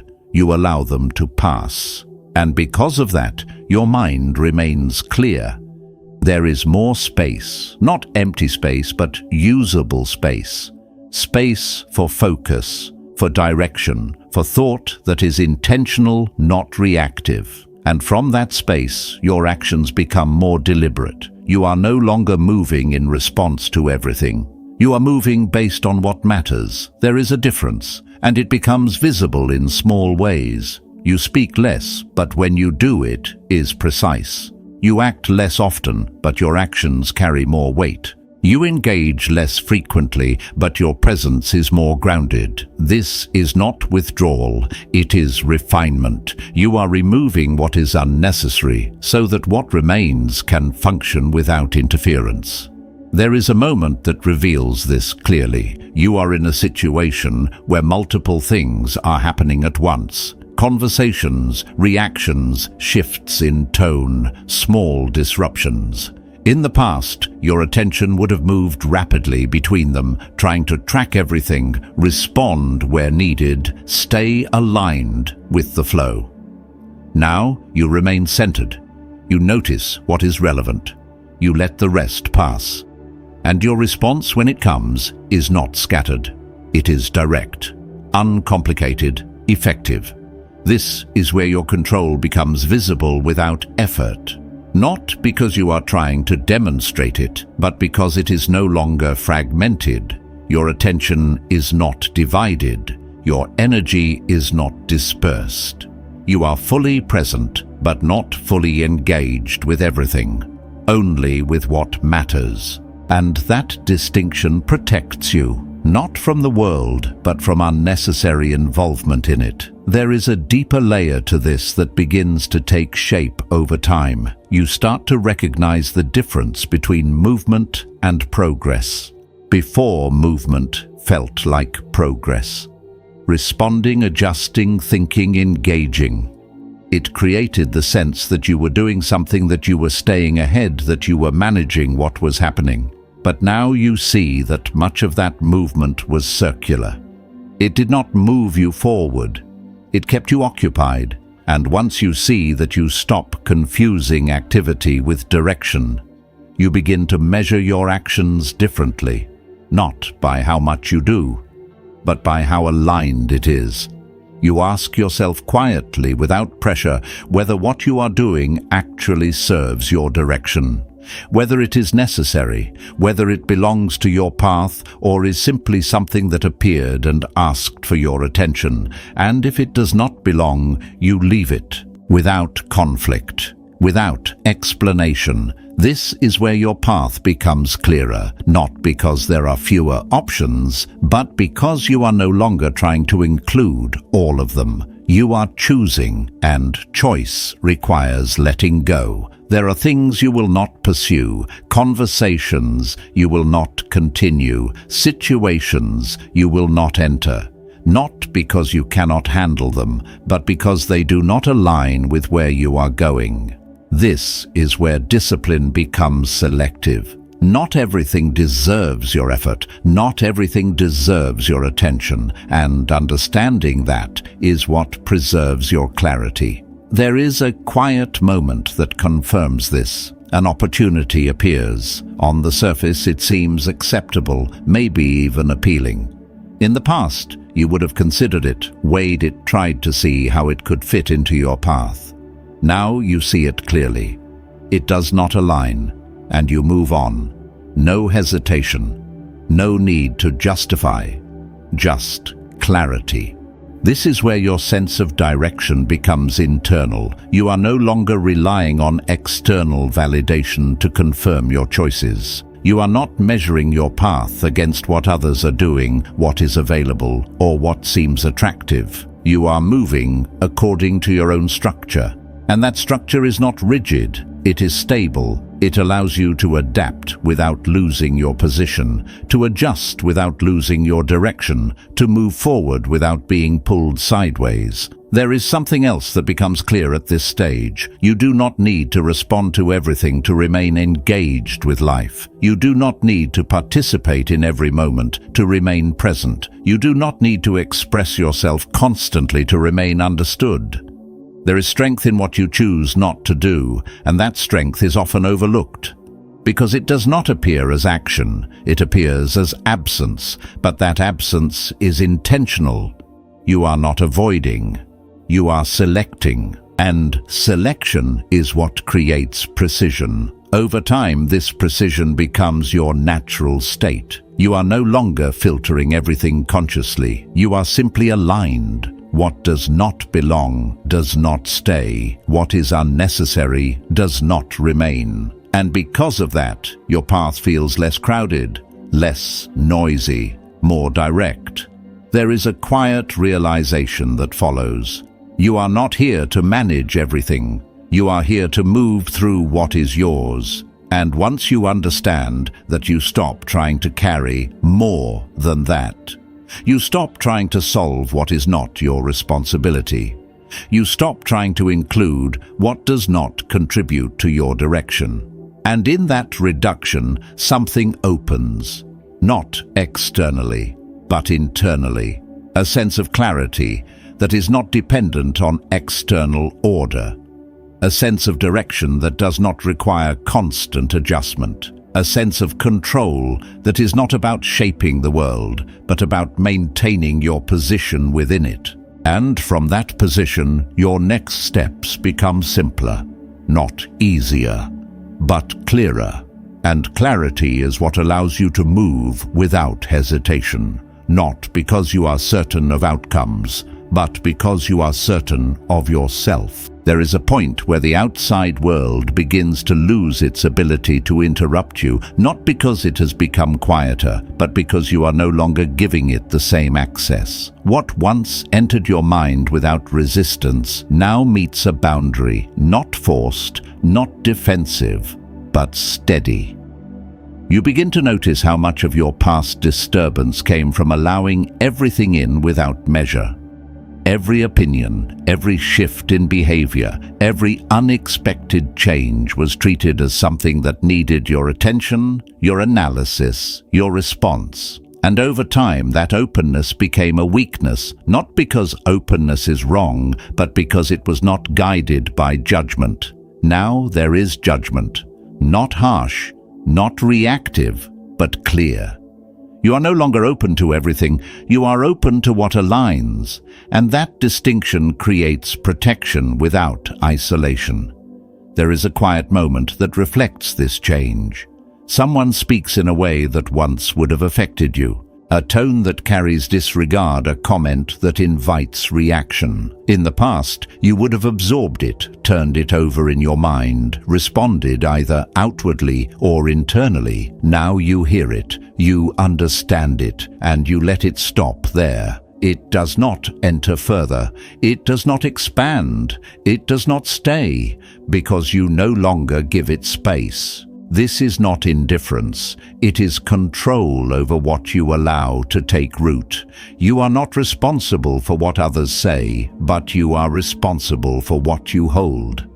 And once you see that clearly, your internal environment begins to change. There is less noise, less residue from interactions that did not deserve your attention, less lingering tension from things that should have ended in the moment they appeared. You begin to move through situations cleanly. Nothing follows you that does not belong. There is something else that becomes clear here. You are not here to correct every misunderstanding. You're not here to be seen accurately by everyone. You're not here to adjust yourself so that others can remain comfortable. And once you accept that a certain pressure disappears, the pressure to explain, to defend, to prove, you no longer feel the need to clarify yourself in every situation, because your clarity is not dependent on their understanding. You know what is yours, and that is enough. There is a quiet strength in not explaining, not out of avoidance, but out of certainty. You recognize when something is worth your words and when it is not. And when it is not, you remain silent without discomfort. This silence is not emptiness, it is restraint. It is the ability to hold your position without needing to fill the space. And that ability changes how others experience you, not because you are trying to create an impression, but because you are no longer reacting in predictable ways. there is less to push against, less to provoke, less to influence, and that makes you harder to disturb. There is a deeper layer to this that becomes visible over time. You begin to see how often people act from their own internal patterns, not from anything you have done. Their reactions, their words, their behavior are shaped by their own structure, their own habits, their own limitations. And once you understand that, you stop taking things personally, not as a concept, but as a reality. You see clearly that not everything is directed at you, even when it appears to be. And because of that, your response becomes more measured. You are not defending yourself against everything. You are not absorbing what does not belong to you. You are simply observing and choosing your position. This removes a large part of unnecessary conflict, because conflict often requires participation from both sides. And when you choose not to engage in what is not yours, many things dissolve on their own. There is a moment that reflects this. Someone behaves in a way that invites reaction. Perhaps they are dismissive, perhaps they are challenging, perhaps they are careless. In the past, you would have met that behavior directly, either to correct it or to respond to it. Now, you pause, you see it for what it is, and you choose not to enter it. Not because you are avoiding, but because it does not require your involvement. And in that choice, the situation loses its ability to grow. This is where your strength becomes quiet but effective. You're no longer feeding what does not serve you. You're no longer sustaining interactions that do not align. You are allowing things to end where they should end. And that creates a kind of simplicity in your experience. You are not entangled. You are not carrying unresolved interactions. You are not replaying what has already passed. You are moving forward without excess. There is something else that changes as a result of this. Your sense of self becomes less dependent on feedback, not because feedback is meaningless, but because it is no longer defining. You are not adjusting yourself constantly based on how you are received. You are grounded in your own judgment, and from that position, feedback becomes information, not identity. You can consider it without being shaped by it. You can hear it without absorbing it completely. You can use what is useful and leave the rest. This creates stability, because you are no longer shifting based on external input. You are consistent, not rigid, but consistent. There is a quiet realization that follows. You do not need to be understood by everyone to remain clear. You do not need to be accepted by everyone to remain steady. You do not need to be agreed with to continue forward. And once you internalize that, your movement becomes lighter, not careless, but unburdened. You are no longer carrying the weight of perception. You are simply acting according to your own structure, and that structure holds, even when others do not. There is a moment where this becomes undeniable. You are in a situation where misunderstanding occurs. Someone interprets you incorrectly or responds in a way that does not reflect your intention. In the past, this would have pulled you in, created a need to clarify, to correct, to realign the perception. Now you assess it. If clarification is necessary, you provide it simply. If it is not, you leave it. No internal disturbance, no need to fix everything, just clarity. And this clarity protects your energy, because you are no longer investing in every misalignment. You are not trying to maintain control over how you are perceived. You are maintaining control over how you act. And that is where your responsibility ends. There is a deeper sense of freedom that begins to form here. Not from controlling outcomes, not from managing people, but from no longer needing to. You are not entangled in every interaction. You are not affected by every shift. You are not dependent on every response. You are steady, and from that steadiness, your presence becomes stronger, not louder. not more visible, but more grounded. You are not easily moved, not because you resist, but because you are not attached, and that changes everything. Because when you are no longer attached to how things unfold around you, you begin to move with a different kind of clarity.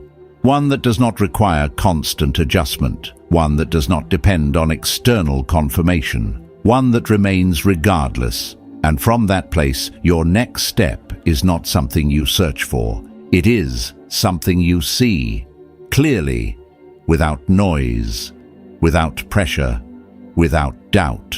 There is no dramatic ending to this path, no moment where everything becomes perfect, where the world suddenly aligns, where nothing challenges you again. That was never the goal, and now you see that clearly. What has changed is quieter, more stable, more real. You are no longer searching for a state where nothing disturbs you. You are living from a place where disturbance no longer defines you. Things still happen. People still act in ways you do not expect. Outcomes still shift. But none of it has the same hold, because you are no longer holding on to it.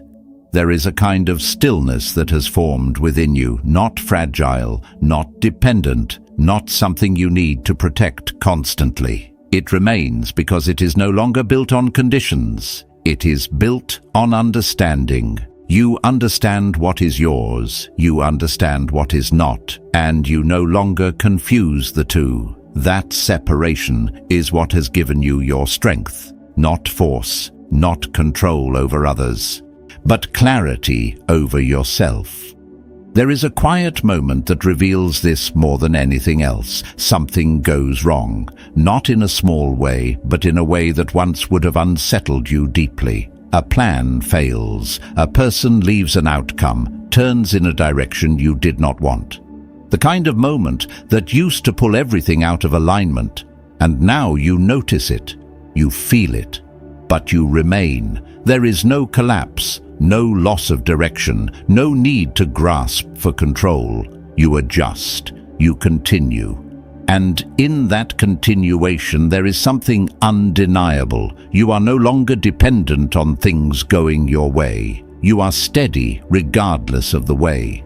This is where your freedom becomes real, not as an idea, but as a condition. You are not free because everything is under control. You are free because you no longer need it to be. There is nothing left to chase in that sense, no final outcome that will complete you, no external state that will secure your peace. You have seen through that. And once you see it, you cannot return to the old way of thinking without noticing the weight of it. There is a simplicity in how you move now. You wake, you act, you respond, you rest. Not with urgency, not with hesitation, but with clarity. You're not trying to get ahead of life. You're not trying to stay behind it. You are moving with it without losing your position, and that position is internal. It does not shift with circumstances. It does not depend on how others behave. It does not weaken when things are uncertain. It holds. There is a quiet example of this that appears in ordinary moments. You are in conversation, in work, in movement through your day. Something changes. A delay, a misunderstanding, a shift in direction. Before this would have created friction. You would feel the need to adjust quickly to regain control, to correct the path. Now you see it. You adapt if needed, or you let it pass. There is no resistance. Because there is no need. You are not trying to force a specific outcome. You are working with what is present, and that makes your movement smoother, less strained, more effective. There is something else that becomes clear at the end of this. You are not here to eliminate difficulty. You are here to meet it without losing yourself. You are not here to control the world. You are here to navigate it with clarity. You are not here to secure every outcome. You are here to act with integrity regardless of outcome. And once that becomes your foundation, everything else becomes secondary. Success does not elevate you. Failure does not diminish you. Both are events, temporary, passing, and you remain. There is no need to attach your identity to either, because your identity is no longer built on what happens to you. It is built on how you respond, and that response is now consistent. There is a quiet sense of completion here, not because the journey ends, but because the search ends. You are no longer looking for something outside of you to stabilize what is within. You have already built that stability, and from here, your path continues, not as a struggle, but as a practice. Not something you force, but something you live. Each moment becomes an opportunity to remain aligned, not in a rigid way, but in a natural one. You do not need to remind yourself constantly. You do not need to correct yourself at every step.